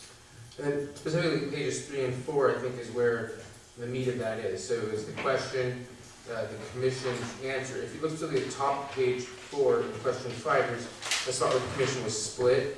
So that might be a good place for us to provide specific feedback to the planning director, because he doesn't have a clear direction from the commission. When I look at the other question and the answer that the commission came to, I am fairly satisfied and feel like if we just directed staff to draft an ordinance based off of these commission responses, that editing it from there as a council and for the public to understand it from there will be much easier. It's a regular process versus in this. I think the reason why nobody's here is because this document is not what the public, I think, is used to, is simulating us changing laws in a question and answer process. They need to see a draft ordinance. So, I do have comments for each of the 12 items I could provide. We could all go through that, but I don't know if that's the most effective versus placing comments off the draft ordinance based off of the planning commission's work, which I believe gets us, not across the finish line, but close. Well, what I think we need to do is identify if there is a significant issue with any of these items, given the commission's reply to the questions. Now's the time to make your voice heard, and thank you for bringing up item number 5. That is the one thing that was split right down the middle of the commission, and I'm sure that staff would appreciate council input on that. I would ask the staff to include an exemption for firm or business less than 5,000 square feet outside the downtown in the ordinance, and that way we could choose to delete it or not. I was going to suggest that in your comments. Let's see, we can decide if we want to keep it. I mean, it seems that's the most cautious way for us to go. Sure. And there was one item, I wasn't sure if it was number 3 in the comments, formula businesses with 25 or more locations in the United States would be regulated. The emergency ordinance, interim whatever, recall it was at 10, and I think the unintended consequence there might be that we would be excluding local regional businesses, family, quote, chains that we would find acceptable. So I have no understanding of why 25 is a good number. So yeah, rather maybe than talk about it tonight, there would need to be some explanation in a draft as to why the number in the draft was meaningful more than this. I mean, I don't know who is a formula business that has 25 or more, who has less than 25.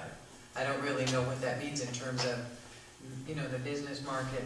Also, I'm concerned that we have repeated this language about downtown / the Barlow, the downtown core. I think it's really important we understand, maybe the point of having a draft map of where this would apply, and I really would appreciate it if we would promote the concept that our downtown is that big grid of streets, and it's not divided between the little Main Street and the Barlow.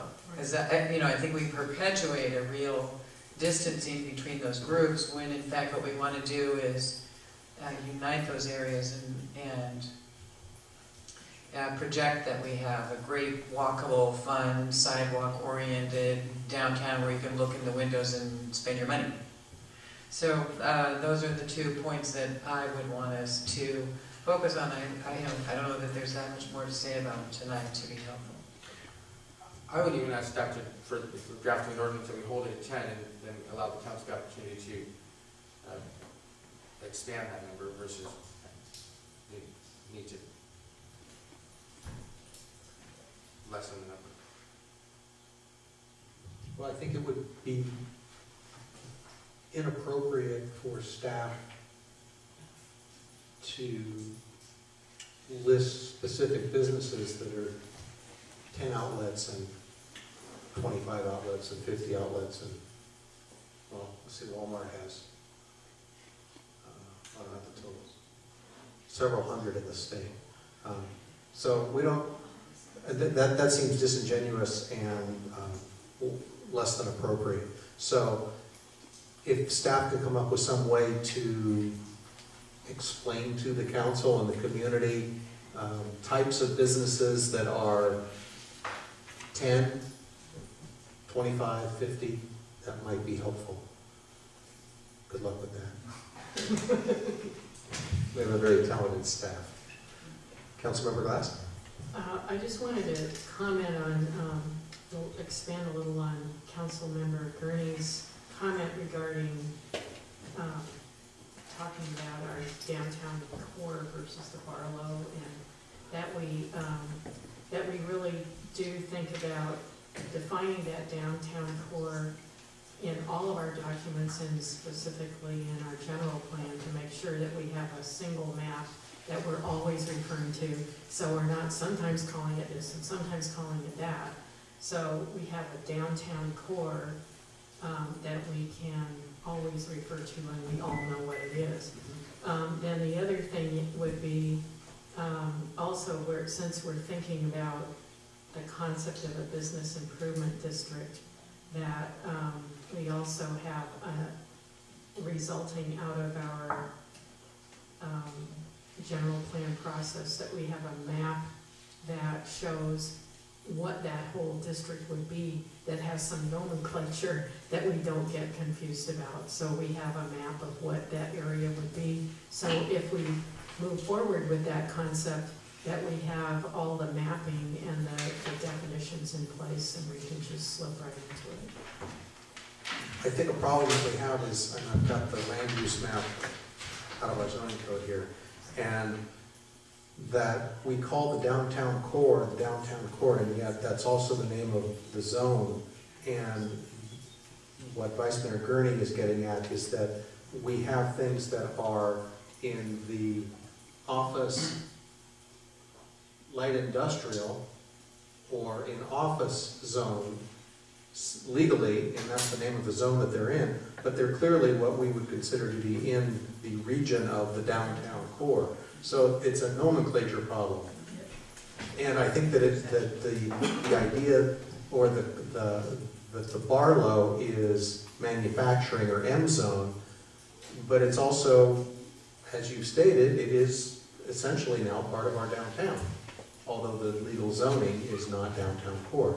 So I'm not sure, this seems like a larger problem than what a formula business ordinance can address. It's probably something for the GPAC to take a look at in some way, renaming the downtown core as a zoning district, some other name, so that the legal definition can continue with the zoning code, but practically we have a way of talking about the entire district.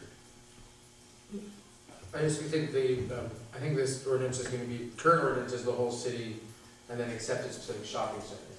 I think when this ordinance is complete, it will likely not be by zones, but by street areas that will have to be defined, and by shopping centers. I have a quick, I guess, a real quick rundown, Kenyon, I guess. Go ahead. Just on that same topic, I was just going to basically echo what Councilmember Jacob just said. Generally in this ordinance, type of ordinance, you would define your geographic areas and can do that specific to this ordinance. So you don't have to use an existing named zone. You can do it by geographic area, and it's defined in the ordinance with map. And for those who might find that there are specific shopping centers and marketplaces that are appropriate for formula businesses that have historically provided that service to the greater West County, and that do not affect our Main Street or our downtown core, our local businesses. Those are all things to be considered in the ordinance. I just want to say for item 1, I do not support the idea of banks, gas stations, or tax prep businesses being included in the formula business ordinance.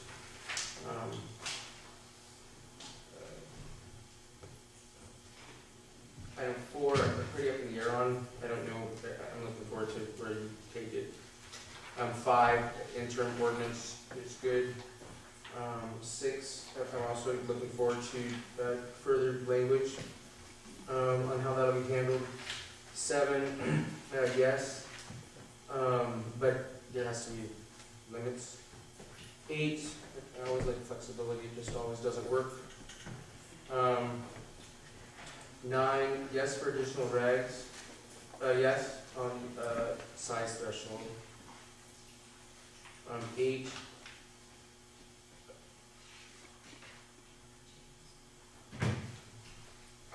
I'm sorry, 10, I agree with planning commission. 11 with the commission as well.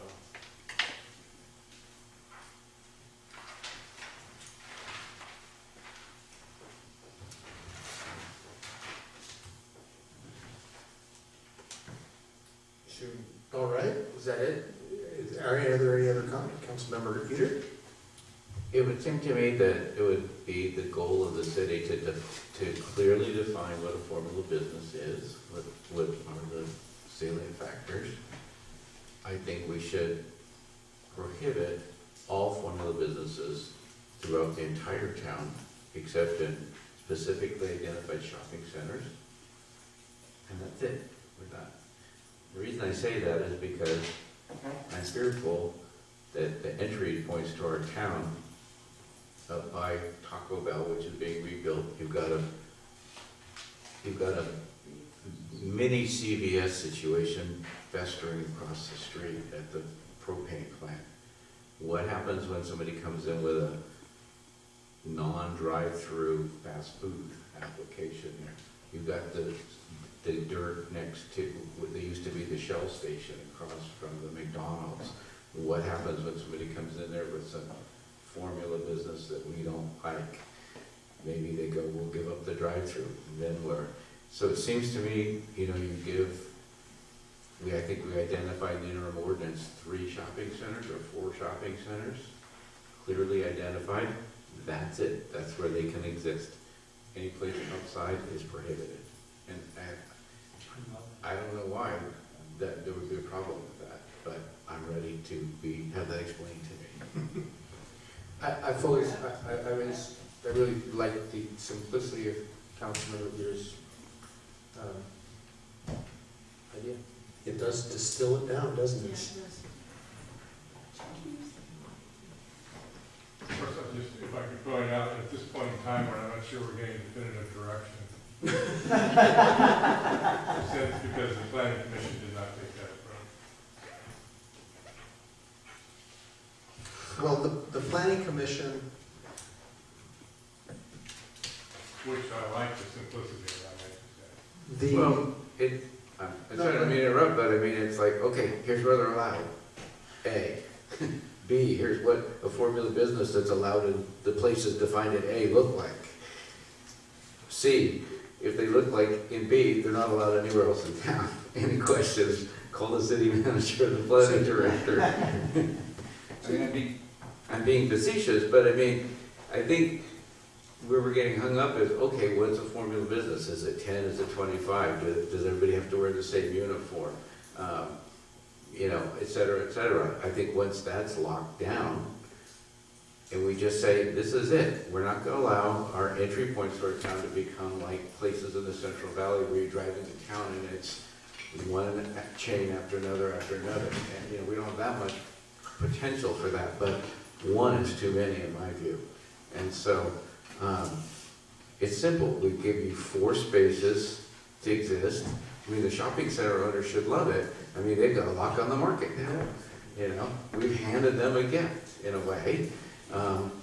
And it's simple. I mean, I don't think anybody's going to argue that this council supports the right of people to have different cost options for shopping, and that there's a need for that in our community and in the West County. We all can't, as the gentleman said, we all can't shop at Whole Foods, we all can't eat at Zazu or K&L, you know, and so those choices have to be made available, but to prevent the proliferation of those choices, if we define them to regulated geographic areas as identified as specific areas and shopping centers, I think it kind of takes care of the whole process. Well, the problem that I see with that is that we still need a definition for areas, Main Street. They're not allowed. So A every business single business needs to be the only one of its type in the whole world.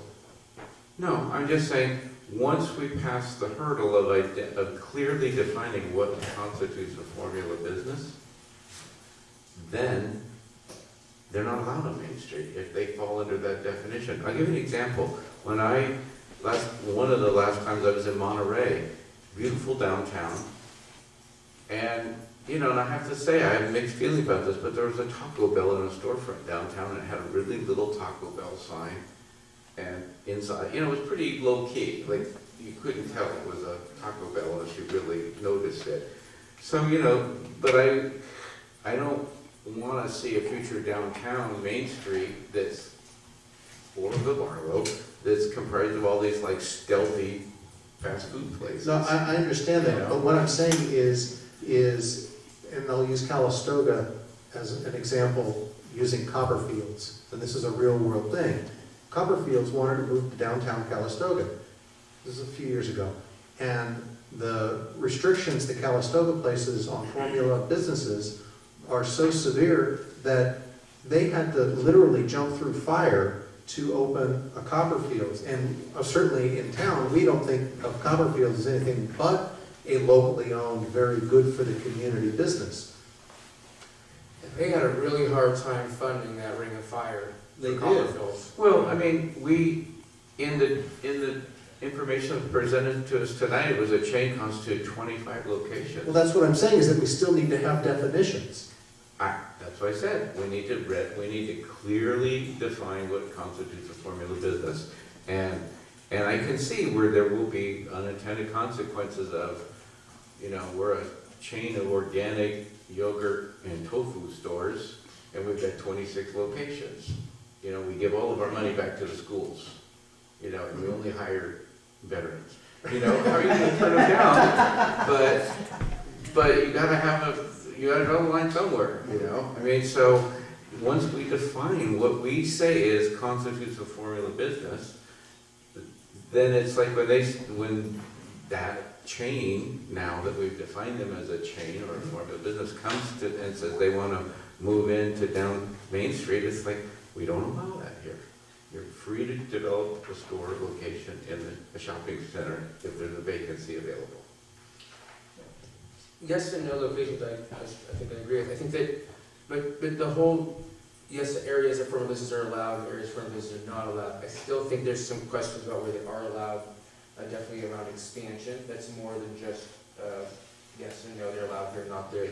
Also, I mean, do we want no control in those shopping centers, or what are the control mechanisms that could be there? Does this allow suddenly, if we have no control in those shopping centers, then do we have no control over mini Walmarts or Walmart itself from those shopping centers? Are all items that we need to continue to consider, because we wouldn't want to ignore specific areas of town in such a way that it is still can be harmful to our local economy. And for me, local economy is really the concern in the formula business ordinance. For instance, locally owned franchises have a different impact than privately owned mega corporations like Starbucks. So there's a difference in the economic impact of the local community. So that's another area too. There's a lot of little areas of this ordinance that are tricky because of how they impact, like we said, I believe in Sonoma, they had problems with the Williams-Sonoma trying to come back and reopen there. These are unintended consequences that it's very hard to prepare for in this type of ordinance. But Councilmember Glass? I do like the simplicity of we put formulas in shopping centers, but then I think what we would need to do is define, what are how many shopping centers do we have? Are we allowing more shopping centers? And, if we're allowing formulas in shopping centers, are we going to somehow regulate additional shopping centers being built? If an additional shopping center, what defines a shopping center? If an additional shopping center is built, will we then automatically allow it to have formula businesses? But then I think there are those other more subtle ramifications of, even though I do like the concept of, like, let's just put the formulas in the shopping centers, there's still issues like, what if, I don't, not that I think this would happen, but a mini Lowe's wants to move in to the shopping center, and what's the impact on our existing hardware store? Those kinds of issues, I think, or what additional, we have a lot of grocery stores here. Do we want more grocery stores that are going to put our existing grocery stores out of business? I mean, these are all issues that are still out there, and I get some people would just say, well, that's business, but having just spent a week in Los Angeles, in the Inland Empire, we don't want to look like that. So I think we do need to figure out how we are going to ensure that we are going to continue to support those community-owned businesses that are supporting us as a community, and not allow really predatory businesses come in that might be bad for our existing economic base. Councilmember Peter? I can't believe that we're the first city council that has sat at a table and asked these questions, and therefore I would recommend that we look to our fellow councils, city councils, that have already successfully, hopefully, maybe if they're out there, wrestled with these issues and successfully resolved them. We're not the only town in California that wants to still look like a small town and have a charming downtown, not full of chain stores. And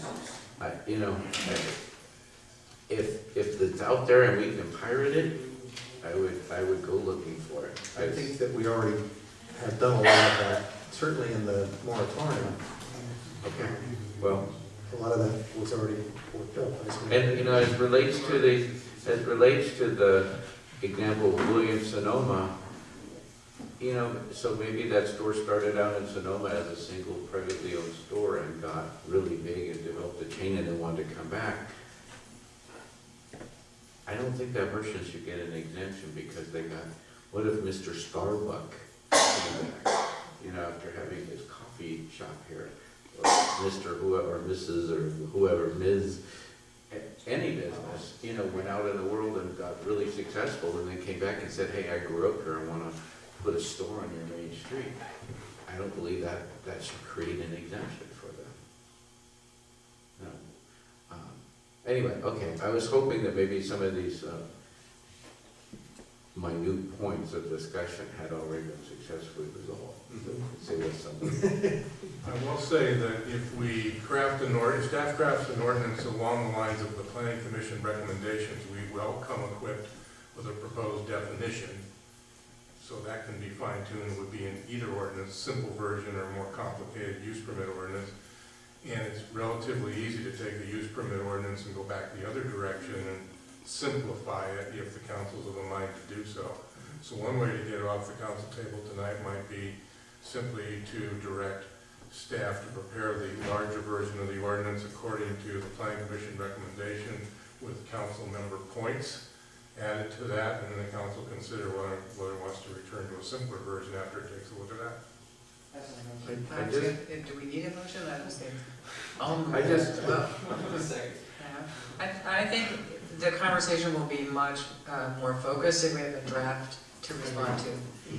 Because we can fictionalize and add and cut and paste out loud, and it really doesn't flow together. I think the Planning Commission gave us some good framework. We've added a lot of comments this evening that will inform staff, and if we can have a draft and we start there, we'll know the parts that are too long or too complicated or do something we don't intend or don't quite nail it, so that we can tune it up when we get it. So I think Councilmember Jacob moved that we direct staff to draft, and I'll second that.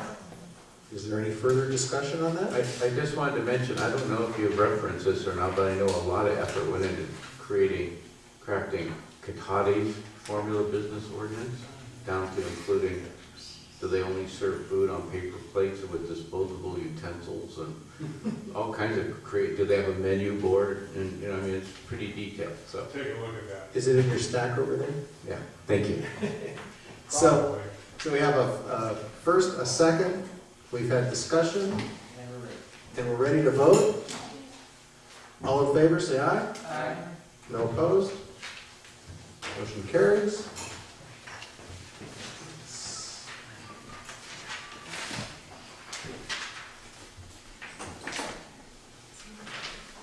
Holly, are you ready? Okay, we'll go back to number 7. Community Outreach Coordinator update. Update of activities.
Good evening, members of the City Council, staff, and community.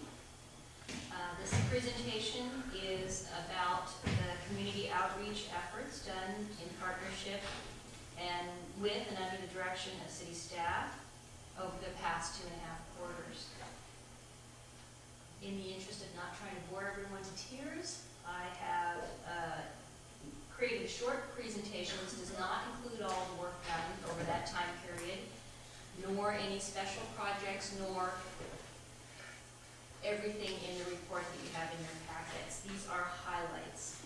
I thought that it would be helpful to start out with the mission of the Community Outreach Coordinator's work.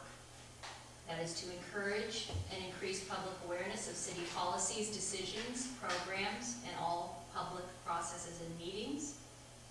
Investigate effective methods of communication and obtaining feedback from the community, and to provide professional, educational, and publicity material to promote the values of Sebastopol.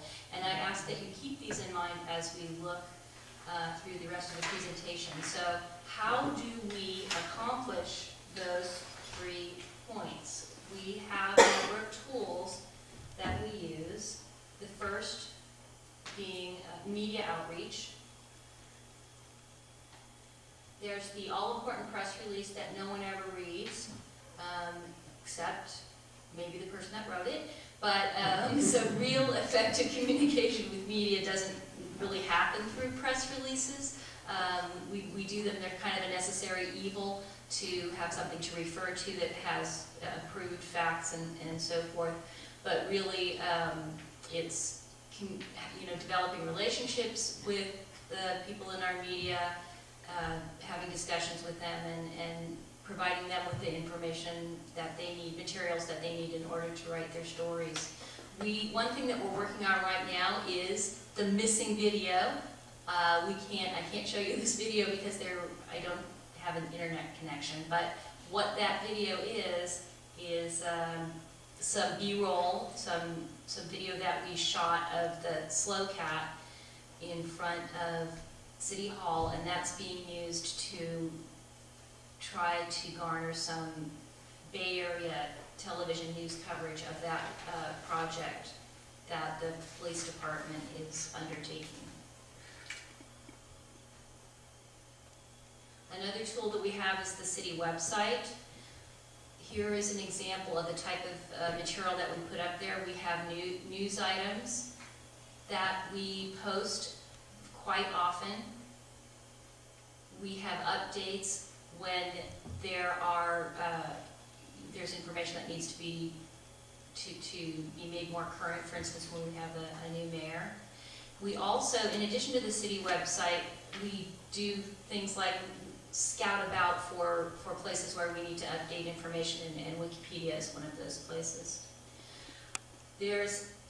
We have really been increasing our social media efforts in an attempt to really get the word out to more people. There's Twitter, which is sort of, we use less. That's more for short and time-sensitive items. The big one is Facebook.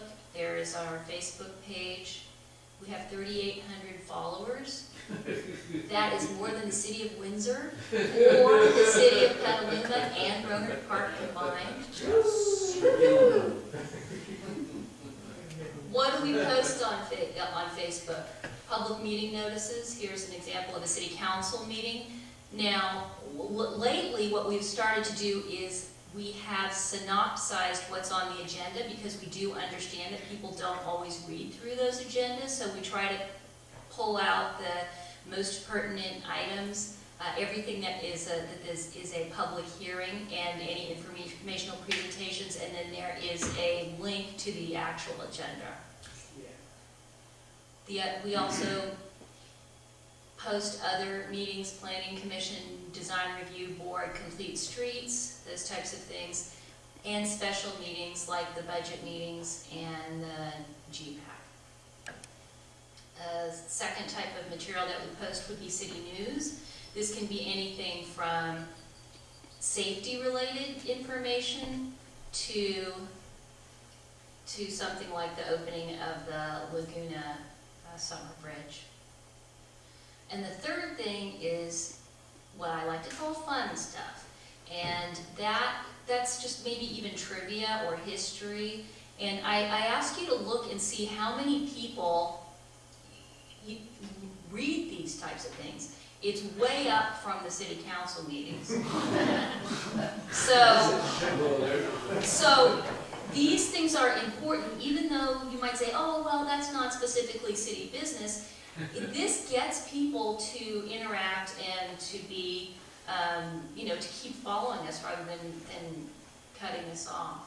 So, and then things that help promote other community activities. And this is a huge one, 2,761 people, 90 likes, and several shares. So you may ask, oops, no, I thought that was too soon.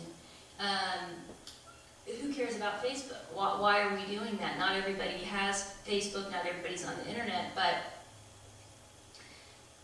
a lot of people are, and maybe you're not on Facebook, but your neighbor is, or somebody in your circle is, and this is a really good way to reach a lot of people easily, and it's a two-way. If you'll remember back to one of the goals is we're also eliciting feedback, and we do get feedback. People do comment. It gives us an opportunity to engage with people in a public forum. So it's extremely useful. But not everybody's on Facebook. So we're trying some other outreach efforts. Not everybody's on Facebook and not everybody reads the newspaper. So we need to look at other things. Here's one thing that we're using, and I'm going to tell you about something else, a new idea that we're about to roll out at the end of this presentation. But for example, here is a banner promoting the budget meetings. So you may not be online, you may not read the newspaper, but you probably walk around town or drive around town. Here are some examples of some of the professional materials that we have produced, and something as simple as having the new city flag that you've seen around. We did a finance director recruitment brochure and used that as an opportunity to promote the values of Sebastopol. And another thing that we've done is to create letterhead, a professional letterhead. When a member of our city council reaches out to somebody, to another city or whomever they need to, it's important that they have professional tools that they can use. And those little bubbles that you see up there are, you know, which font to use and spacing and things like that. The City Council has quite a lengthy list of goals and objectives, and one of the missions of my work is to help promote and support and publicize those goals and to help advance them. And here are just 3 examples of things that we've worked on that relate to specific goals. So the completion of the library and city hall landscape. In the past, before this report period, we created a website and did some events to help that project along. To follow up to that now, we are kind of in the donation phase where we are trying to get it finished. There's a banner that was outside the library. Here's the website page. We worked together with Cheetah Slow, who made it possible for online donations to be accepted. Another goal is to conduct public outreach on locations of parking, and this would be free parking in city-owned lots. This document is available on the city website. It's in hard copy around town. Each of you, the city council members and staff, have a copy in front of them, and there is a stack in the back of the room. Another goal is to enhance the city website. That's an ongoing project. We've tried to streamline the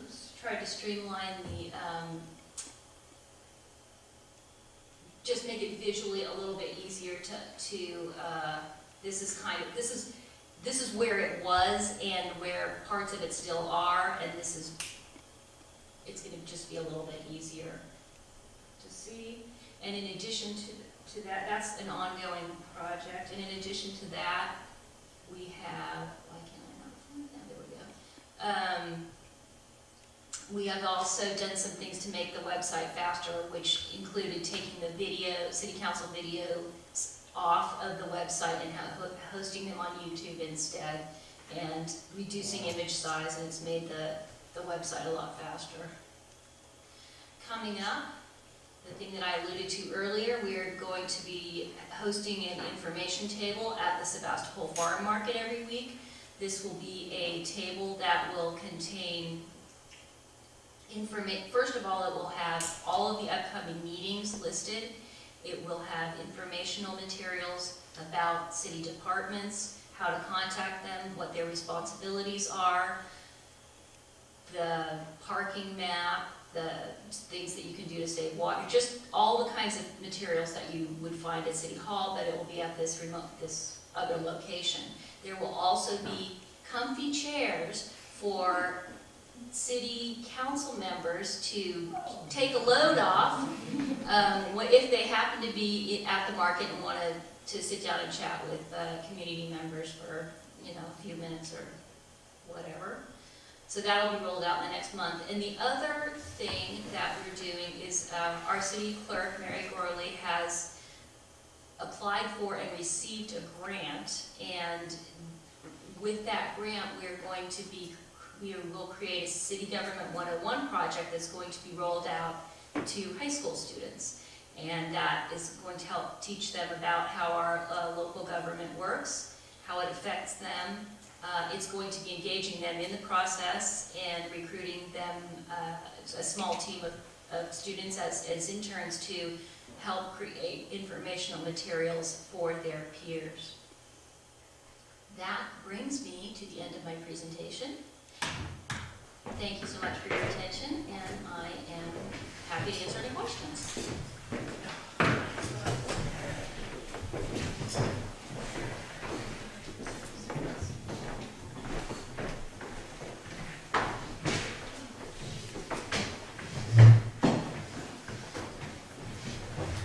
Are there any questions for Helen? Are there any members of the public who have questions or comments? In the back? Nothing? I have something. Okay.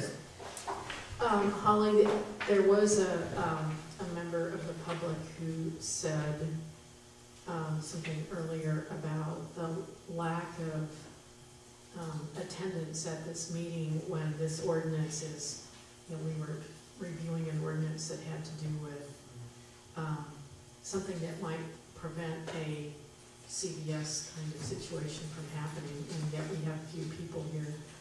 And I'm wondering, do you have brilliant ideas about how we get the word out more without it being inflammatory? I know that's the issue. I mean, we don't want to be like propagandizing, but really all we can do is put the material out there in all the ways we possibly can, but we can't say, hey guys, if you don't want another CVS here, you better come to this city council meeting, because then we're sort of editorializing. I think that we weren't reviewing an ordinance, we were reviewing a discussion the planning commission had about an ordinance. Yeah. So I think that if we were reviewing an ordinance, then we would have noticed it properly, because we're actually doing something that's significant. So I think that all the regular notices went out, we just weren't doing anything of significance. We were just having a theoretical conversation, which may be why we didn't have the attendance that we would expect from reviewing an ordinance. I think the question is less specific issue driven and more general in how can we possibly fill the hall every 2 weeks, which we would all love, but I think it's a perpetual problem. So if I understand the question correctly, do you have any ideas on how we could? Well, I think we're doing those things. I mean, we have the city has had a very effective and good newsletter. There's an email list. Those were already in existence. So people who would like to receive this information, have opted into it, are receiving it. it's on the website, it's on Facebook, it's on Twitter. We've gone the extra step of actually synopsizing what the items are, not just saying there's a city council meeting, but here's what's on the agenda.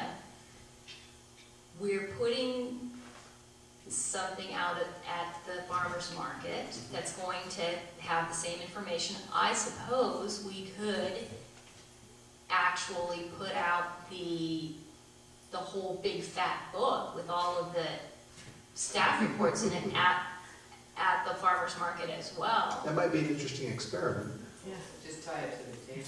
I was saying, it's like a sunny day at the beginning of summer or spring. I mean, you know, we have to be here. Why would anybody else? I just, no matter what she does, like, why? But it's, well, it's an internal question. Yeah, it's been an issue, and I'm happy to take suggestions from anybody else. But those are all the things I can think of. It's, we could have a town crier. Councilmember Eater? Actually, it did look like you had a public comment. Yeah. Okay.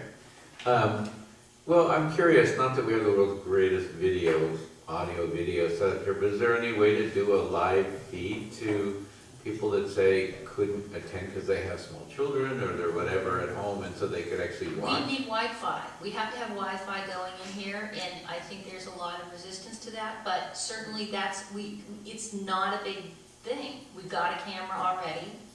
We could live stream it. It probably would cost $0. We could do it for no money, but we have to have Wi-Fi. Yeah, I get it. Yeah, I understand the issue there. We couldn't hardwire it? Yeah, why can't we hardwire it? Just so it costs it getting out here.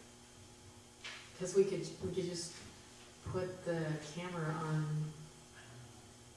a modem that's not a Wi-Fi modem. Just thinking. Well, you know more about this stuff than I do, but when I have done live feeds, we've done it on the cloud, on Wi-Fi. Yeah. And it hasn't cost anything, but I'm sure you know of other ways that we could do it. However, I know that also, Santa Rosa does that.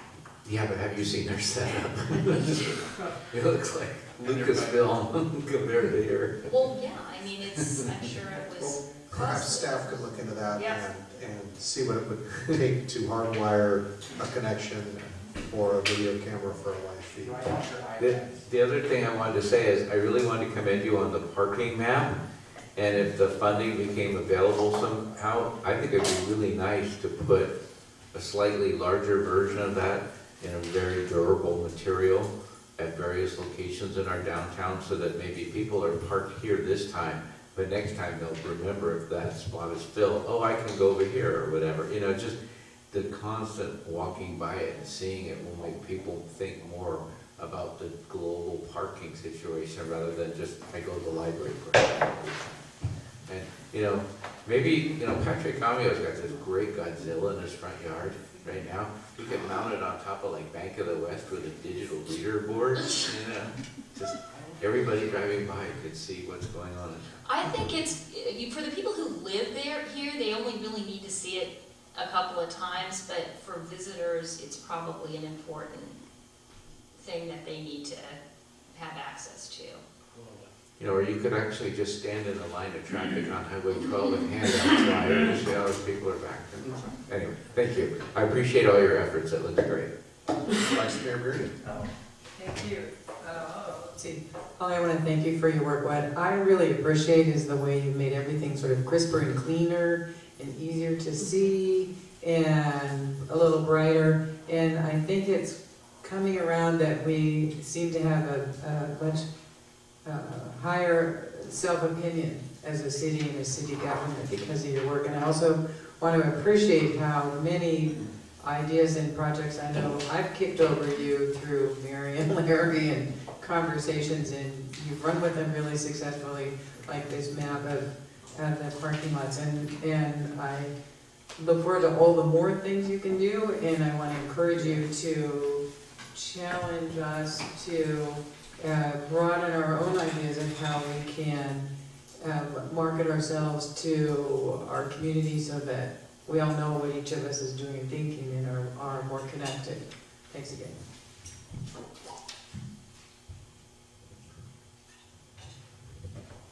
I think when this all came around, I'm glad we did it. It's been a great pleasure. I think I'm mentioning the number of goals that you've hit upon last year. Goal 2.1.6, goal 7.1.4, 2.2.3, 5.1.1, 4.2.2, 8.1.1, 1.3.3, 9.2.1. Okay, we get it. I was finished. I finished for the record. Here to get all this. Just seeing that a contract and engagement with local citizen, stimulating local economies, small businesses, local businesses, and the effect that we were having in communicating with the public. And I think that the Facebook, I do a lot of Facebook as an elected official and receive a lot of questions, do a lot of answers on Facebook. It's amazing the number of inquiries that come in through Facebook for me. So I really appreciate that the city's also reaching out to that population. We obviously want younger people involved. We want all that happening. I think Facebook really helps open our portal to younger community members who are less inclined to engage city government. So thank you. I look forward to the next year. I have but one question regarding Facebook, and this is from somebody who doesn't have a Facebook account. Is it possible for us to link to our sister cities' Facebook accounts? Takeo City is a leader in Japan. They were recognized. They actually don't have a city website anymore. They have Facebook. They have a whole department in their city hall that's their Facebook department. Literally. And I've seen, obviously it's in Japanese, but if there would be a way for visitors to our Facebook page to be able to quickly navigate there, I think that would be kind of fun to do. And I don't know if our Chihiran sister city has a page or not. The city of Sebastopol likes the city of Takeo, but in terms of a visitor to our Facebook page easily navigating to their Facebook, that's kind of not the way it works. Okay. Somebody who's really into it might look to see who we like and then decide if they want to like them too. Okay. And I do. Told you, I don't know anything about and I do. So the people that the pages that the city likes, I see what they're posting on their page. And when I think there's something appropriate to share to our timeline, I do that. Okay. So if Takeo had something that I felt would be of benefit to our followers, I would share it. Yeah, it's in Japanese, so I'm sure all our Japanese followers will. Well, I think you can hit the translate button. So anyway, so when this position was first proposed, I wasn't quite sure what it was, and I'm so thrilled that it is what it is, and it's become more, I think, than what it was originally intended. The more professional letterhead, the easy to understand graphics on the map, the presence that is now part of modern society that we don't have time to manage, and yet a lot of these things were sort of falling on council members in our spare time to sort of monkey with this and fool around with that. So I'm really happy with the work product and the positive attitude, and it's the can-do attitude. So thanks. Thank you. My pleasure. Okay. So we have one more item before we get to the riveting council reports and other things like that. If somebody could please turn on the lights out in the lobby, I would appreciate it. On, please. Thank you. You don't want to be snuck up on. So we have one item left, and that's item number 12. And this is a regular counter agenda item, so this is discussion and or action regarding the economic development services, and this is brought to us by our vice mayor, our city manager, and our city clerk. If one of you could provide a staff report. I'll be happy to lead it off. Update us where we're at on this item. This has been proposed by a couple of council members, and the idea of having economic development services. So staff did bring this to the attention of the finance director and also the budget committee. And the budget committee did act to place what you might call placeholder dollar figure in the budget, which is in there presently. What the staff report does is give and thank you very much to Mary for all this. The staff report goes through the history of the past economic development specialists that we've had working in the city, how they were directed, what kinds of activities they did. So the history of that's in the staff report. Staff in preparing this wasn't clear, and that's why we're here now or in the future for more direction of council, obviously. Whether this was proposed to be a staff employee position of some sort, or whether this would be a contract position with some firm on a contractual basis. The last economic development specialist we had in the city was in fact an independent contractor, but we feel that generally speaking, if the council is going to have a specialist of this type and you identify a person to that role, if the council identifies a person to that role, then we think that person should be an employee. It's very hard to make an individual an independent contractor.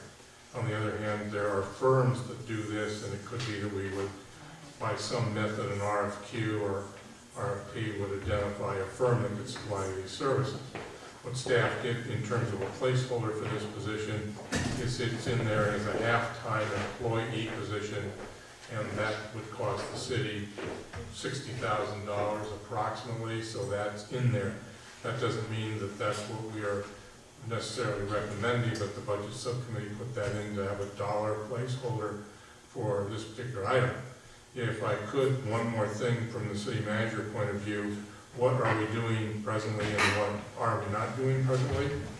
I'd say presently, existing staff is doing, in my opinion, a very excellent job of attracting people to the city, either as tourists or as potential customers. The things that we've done through Holly, the things that we have done with Cheetah Slough, working cooperatively with Cheetah Slough for projects, those are designed to bring people to the city and to help them find their way around and to avail themselves of the city's sites and services.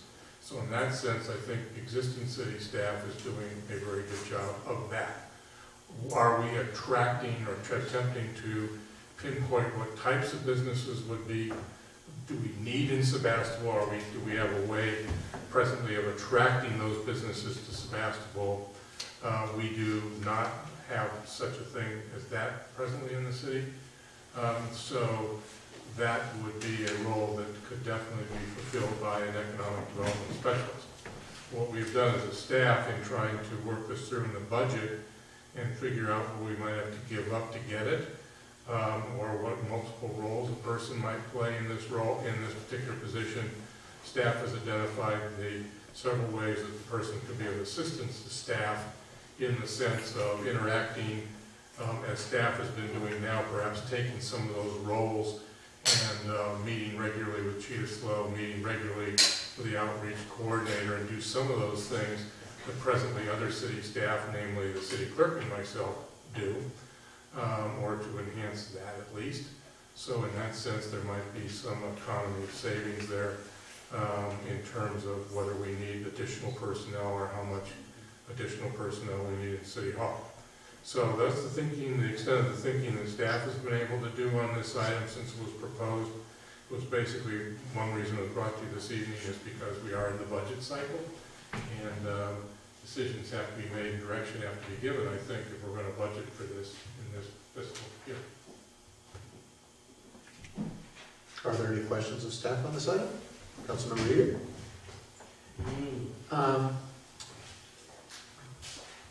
There's a comparison here, pros and cons.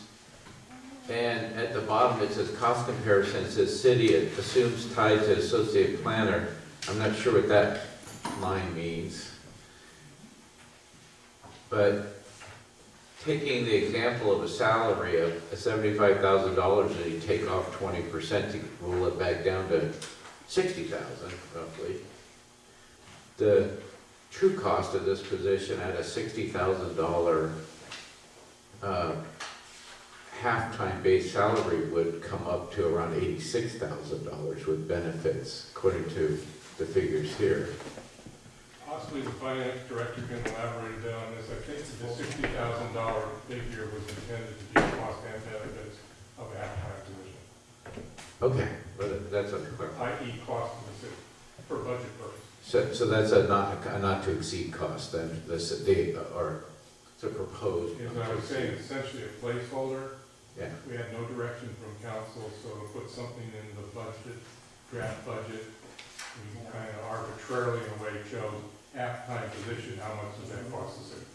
Okay, and this is a question for city staff, and perhaps some of the people in the audience tonight could also address this, but we had an economic development person in town.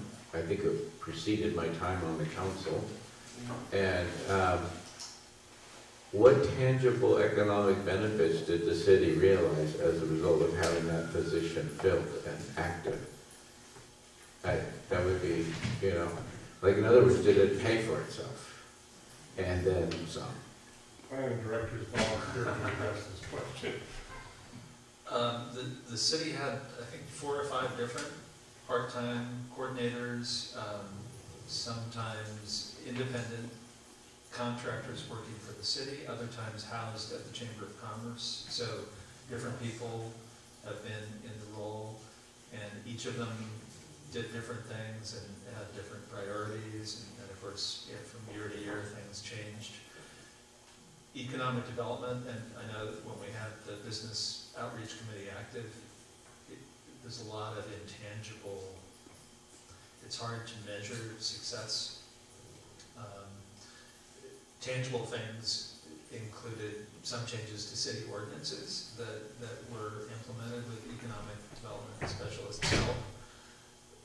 Also, several economic summits were conducted, and some of these resulted in initiatives like the business assistance efforts that are ongoing with the Entrepreneurs Project, and I think there have been some events in the community that came out of some of these economic summits.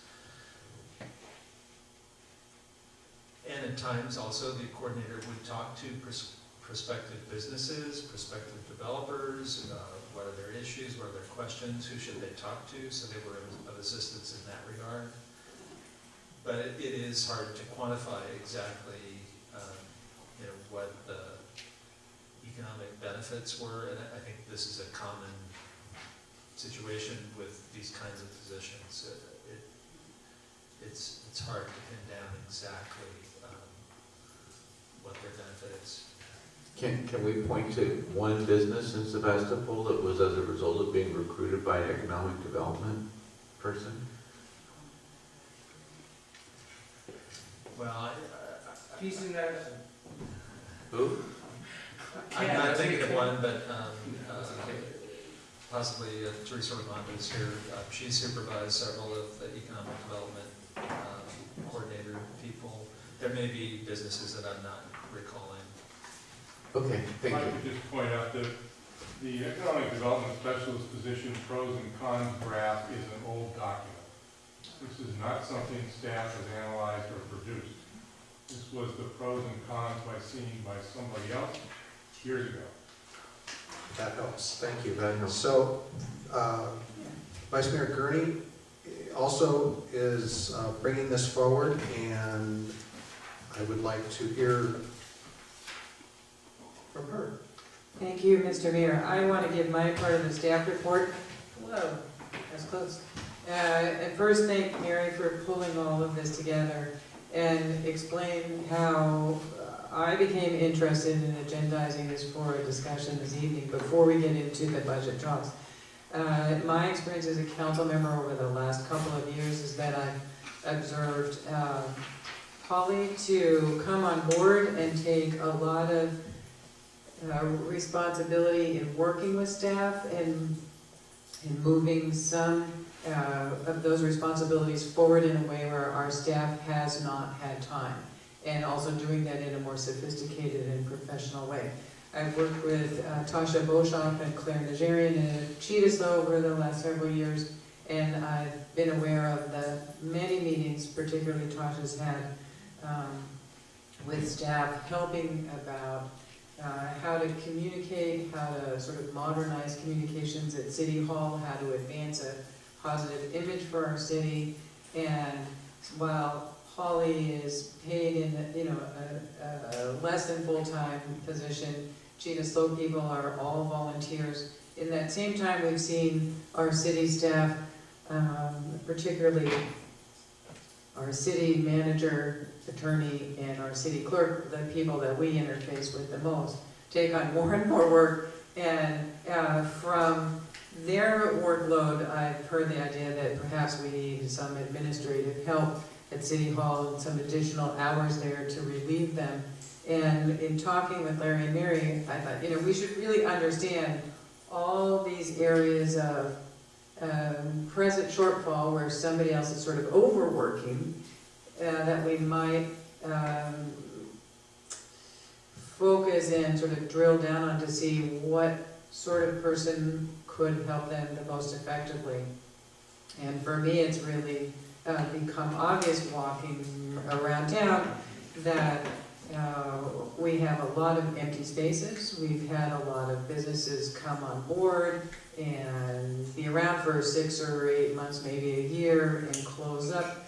We have prime real estate downtown, one particular corner that has lovely display windows, and they're all being black curtained for a martial arts studio. And so, to me, I really see a need for that connection between what our community wants and will support, and the space that's available, and working to match those up so that we have businesses that actually thrive here.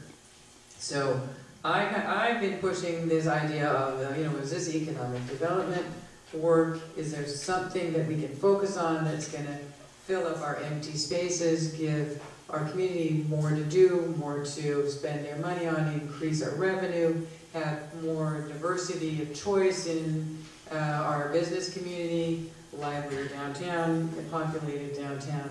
And so, as I've been talking about that component of the need that I see that's not being fulfilled, our city attorney and city clerk talked this through and pulled together some historical material for us, and is coming forward tonight with this notion of,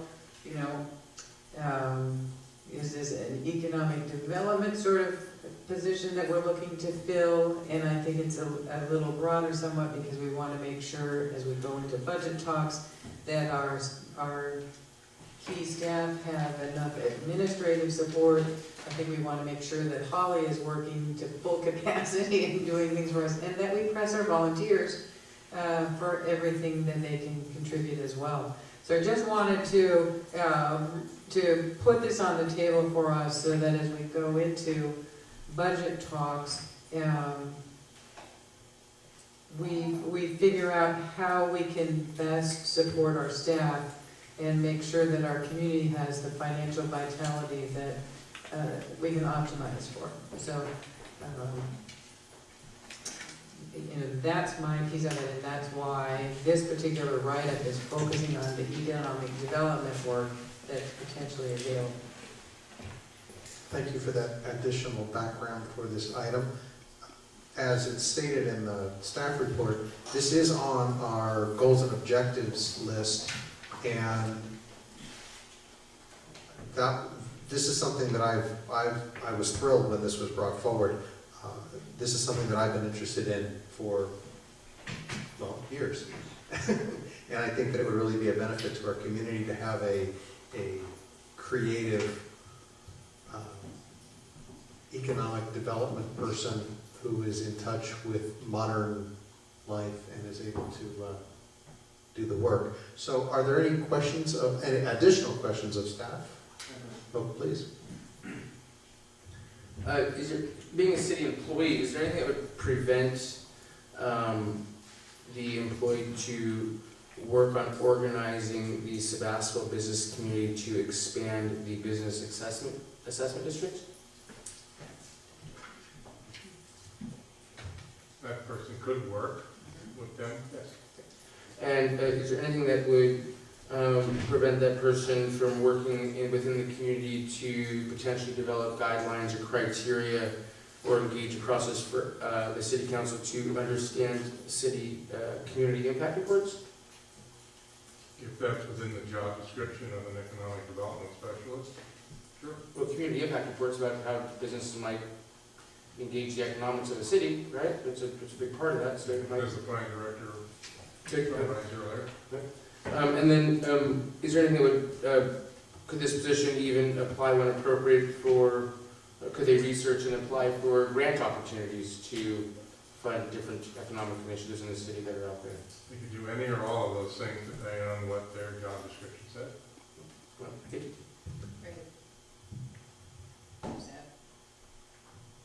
I think there are a couple other really well-known issues that could be topics for this person to address with the business community. Parking, right?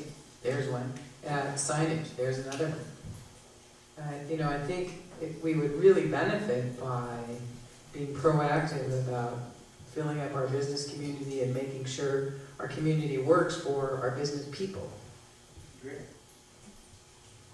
Question? This isn't entirely a question. Can I comment yet? Well, hold it, Okay. if you don't mind. Is there any member of the public who wishes to speak on this item?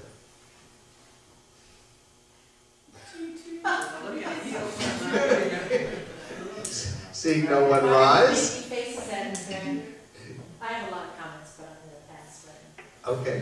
Can I ask a question of, since this person in the public is in a position to answer? Are you willing to answer a council member question? You can answer it for yourself. Okay. Well, I asked a question.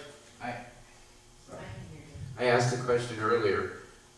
Is there a track record of any businesses in town that can be directly attributed to the economic director position? Okay. Let me comment. And then we'll go home. Us too. Well, you know, yeah, let me just take a deep breath. To answer your question directly, I think that in all the years that we had a position and a relationship with the city, we had a contract with the city to have an economic development specialist person in the chamber office for a number of years, and we did have several people that filled that position, and each of them concentrated, as Kenny said, on a variety of different things. Not really one of those things was ever a priority, was never to go out and recruit businesses directly. It was never really a priority. The priorities were to try to retain businesses and have a working relationship with the business. But there was never any money to put in any kind of campaigns or anything to actually have funds to go out and recruit businesses, because that takes a really concentrated effort to find hardcore businesses to come in. Those people would work with businesses that did come in and have an interest and try to connect them with the property owners and do those kinds of connectors. And in my mind right now, I don't remember exactly any one particular business, but I know there were lots of connections made through private property owners and businesses interested in locating here. And I'm sure we had some success stories. I don't have any names for you. And maybe they lasted, maybe they didn't. That also went through the Business Outreach Committee. I'm really delighted that Council, Vice Mayor and Mayor Slater, Vice Mayor and Mayor Grenier are interested in doing this. It's the first I heard of it was when I saw the packets. So as a liaison from the business community, it's nice to hear that this is coming back to the table, and there is some interest in doing that, and I certainly hope that there will be a lot of discussion in that vein, and that the Chamber of Commerce will be included in that dialogue. Since we're still talk to business and still give out that information, and are still working hard to, I've had businesses in all week long that come to us and ask us information on what's vacant and who can they talk to and various things like that. So we look forward to that dialogue and that partnership, and we'd be happy to talk to you that at a time when it's convenient and more, further in the conversation. But that was a successful program in many ways because, in my estimation, it built a relationship with the city of Sebastopol. And it's unfortunate that particular program doesn't exist anymore, and it came down the road where the city at that particular time, particular people in place, decided they wanted to have that a contract position at City Hall. And that's fine. And I don't know how that contracted position went down, but it's all kind of become discombobulated over the last few years. There's no business outreach committee anymore. And so if you're considering this, I think that's great. If you think you have the funds to do it, we can certainly find lots of things for a position at City Hall to do that, whether it's a contracted position or an employee. And we'll certainly look forward to the opportunity to work with someone in that capacity because we have a lot to offer. And so I would give that a consideration. Any more questions? Anyone? So looking forward to future dialogue. I'm going home. All right. Good night. So no other members of the public? We'll close public comment. Councilmember Glass had a comment? Well, my comment was just that when, as a member of the Budget Committee, when we started talking about this, I kind of went, huh? And wasn't entirely clear on what the concept was. And then as we discussed it more, there were some intriguing opportunities that I liked about it. And I thought, first of all, if we're going to do this, I think we should be very clear about the goals and the job description of what this person's going to do. Like, not just kind of a random, oh, well, we're going to have this person with this title. We need to be really clear about the goals. And the thing that intrigued me actually was the concept of the business improvement district, because that's a way to really leverage money and get more dollars for less dollars. So, and I don't think we don't have, staff doesn't have the capacity to work on putting something like that together right now. So that seemed like a really good idea. I also really like the idea of, as a part of that, somebody that could be doing grant work, because we can sure leverage what our city can do by applying for more grants. So that's what sold me on it. At first I went, huh, that's a lot of money. But then it seemed to me that we could get a lot more money for not that much of an investment. The representative who was here on the formula business item, and he stated that a single, fairly modest sized sandwich shop, the sales tax produced by that one outlet would potentially cover the request of the other item that we had this evening for the Center for the Arts. And I don't know if it does or not, but there are, it wouldn't be a difficult thing to calculate the increase in business activity and sales tax, what it would take to cover this item, and intangibles as well. So it would be an interesting thing to do. So any other, Councilmember Eder?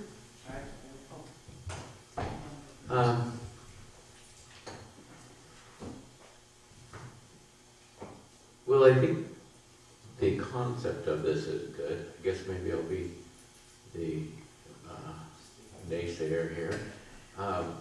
Right off the bat, I mean, I don't know where the money is. I mean, wasn't the number we have a $50,000 in the black number. And so this one position eats up that whole cushion and then some. There's a $50,000 in the black in this funded, this item was funded within that $50,000. Okay, thank you for that clarification. You know, which reminds me, I'm a little unclear why the council is just discussing this. We're having our first public hearing about it, but it's already shown in a budget document as requested and funded. I mean, you're so good, John. That's a draft budget. Yeah, but okay. The budget subcommittee was informed this item was coming down. We saw it coming, so. Okay. As far as, business development, where are those vacant storefronts that these new businesses are? Where's the land that all these businesses are going to be built in? I think that's one thing we need to talk about conceptually as far as growing the business community in Sebastopol. Where's the potential to put all these businesses, even if we like them? Where are we going to put all these businesses? It's my understanding, I'm sorry that people that were here earlier that actually went to the GPAC meeting, that they talked about economic development hinged on attracting people to your town, and one of the things that attracted people to your town was health-related items. And perhaps the planning director could speak to this, but building more stores isn't necessarily the way to attract more people to your town, is the impression I got. And finally, I would just say that, I've worked with economic development people in other cities, and I think a lot of those intangible things got accomplished, but at the end of the day, I'm not sure you could point to a dollar value goal, moved ahead down the road as a result of that person's activities. Like no new recruitment of businesses, no substantial uptick in the businesses that were currently in town. A lot of the job description here looks like kind of a coordinator between all the existing groups. And it would seem to me that all those groups have as their core value the improvement of the business in the town. It would be in their self-interest to promote their activities to improve business and to add a city layer of kind of a coordinator for all of that. I'm not sure we're in a position to afford that at this point in the financial, as was pointed out, we haven't even dealt with employee negotiations completely as yet. So, there's a lot of gray areas. We can't commit to funding a known economic engine in this community, the Center for the Arts, for half this amount at this point in the budget process. So it's difficult for me to see how we can potentially commit twice that amount when we have so many unknown economic variables. Councilmember Jacob?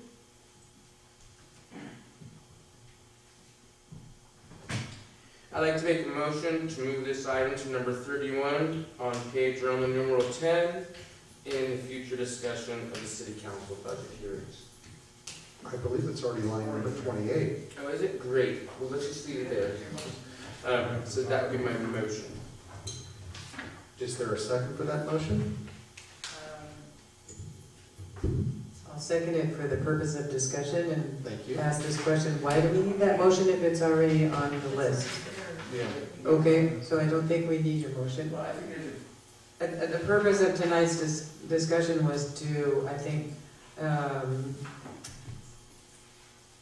take a measure of is there interest in something like this. It's not well defined because it's just an idea that's thrown up there right now to see if it's going to land anywhere. If there is some interest, then I think our next step would be to direct staff to start organizing a job description related to tonight's conversation. And I want to say this is, I think, in concept, not about building new buildings, but about filling existing buildings and creating business health in the community. I think, like with Holly's work in the last several years, we've gotten a lot more positive press because we're putting out our own message and we're putting it out in a way that's positive about ourselves. Just parallel to that, I think if we have a business, an economic development specialist or someone providing those services, we're going to put out a message that Sebastopol is friendly to these sorts of businesses and will support them. Sebastopol has these kinds of opportunities, this space or that space, and you know, come here and do it. We have the SET program. I think it's really a big question of whether we want this, and tonight's conversation was just to take that measure. I know I've expressed interest, the mayor has expressed interest, I think the budget subcommittee has expressed interest, and so with some later time we're going to have to figure out the details of these responsibilities. The direction that staff has received and the consensus, is that adequate to move forward? Or do we still need more formal activity? I think staff can move this forward. I mean, I meet regularly with council members interested in this topic, and we may develop it in that method. I don't think we necessarily need a council subcommittee or something. So I'm not sure staff is immediately ready at this moment to go out the gate with this. However, I think we can reach that level without any other action on the part of the city council other than to say move forward. And is it safe to assume that the motion has been withdrawn? No, it wasn't seconded, so it died. Or you seconded for discussion. And then this staff indicated we didn't need a motion, and I think we withdrew your motion? Yeah. Okay, thank you. It's in the budget, draft budget. So it's in the draft budget. All right. Okay. Next. City manager, attorney, city clerk reports. I'm going to Waste Management Agency board meeting tomorrow. Stand by. I'll wait the email. City council reports, committees, subcommittees. No, this is just really fast. From the Library City Hall Landscape Committee, our front yard. Go by City Hall, front and back, you know, the south side, the other side. It looks really good now. Council communications, future meeting dates are noted. We are adjourned at 9:18.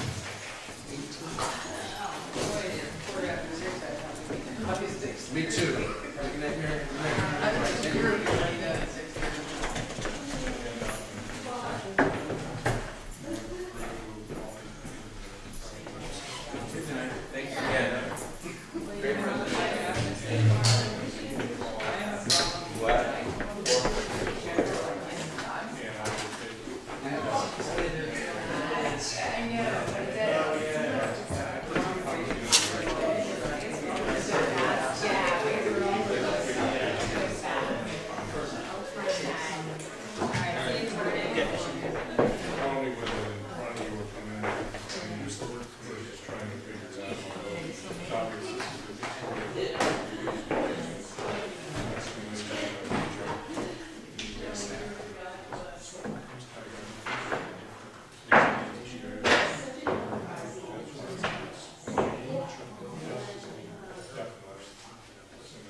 other item?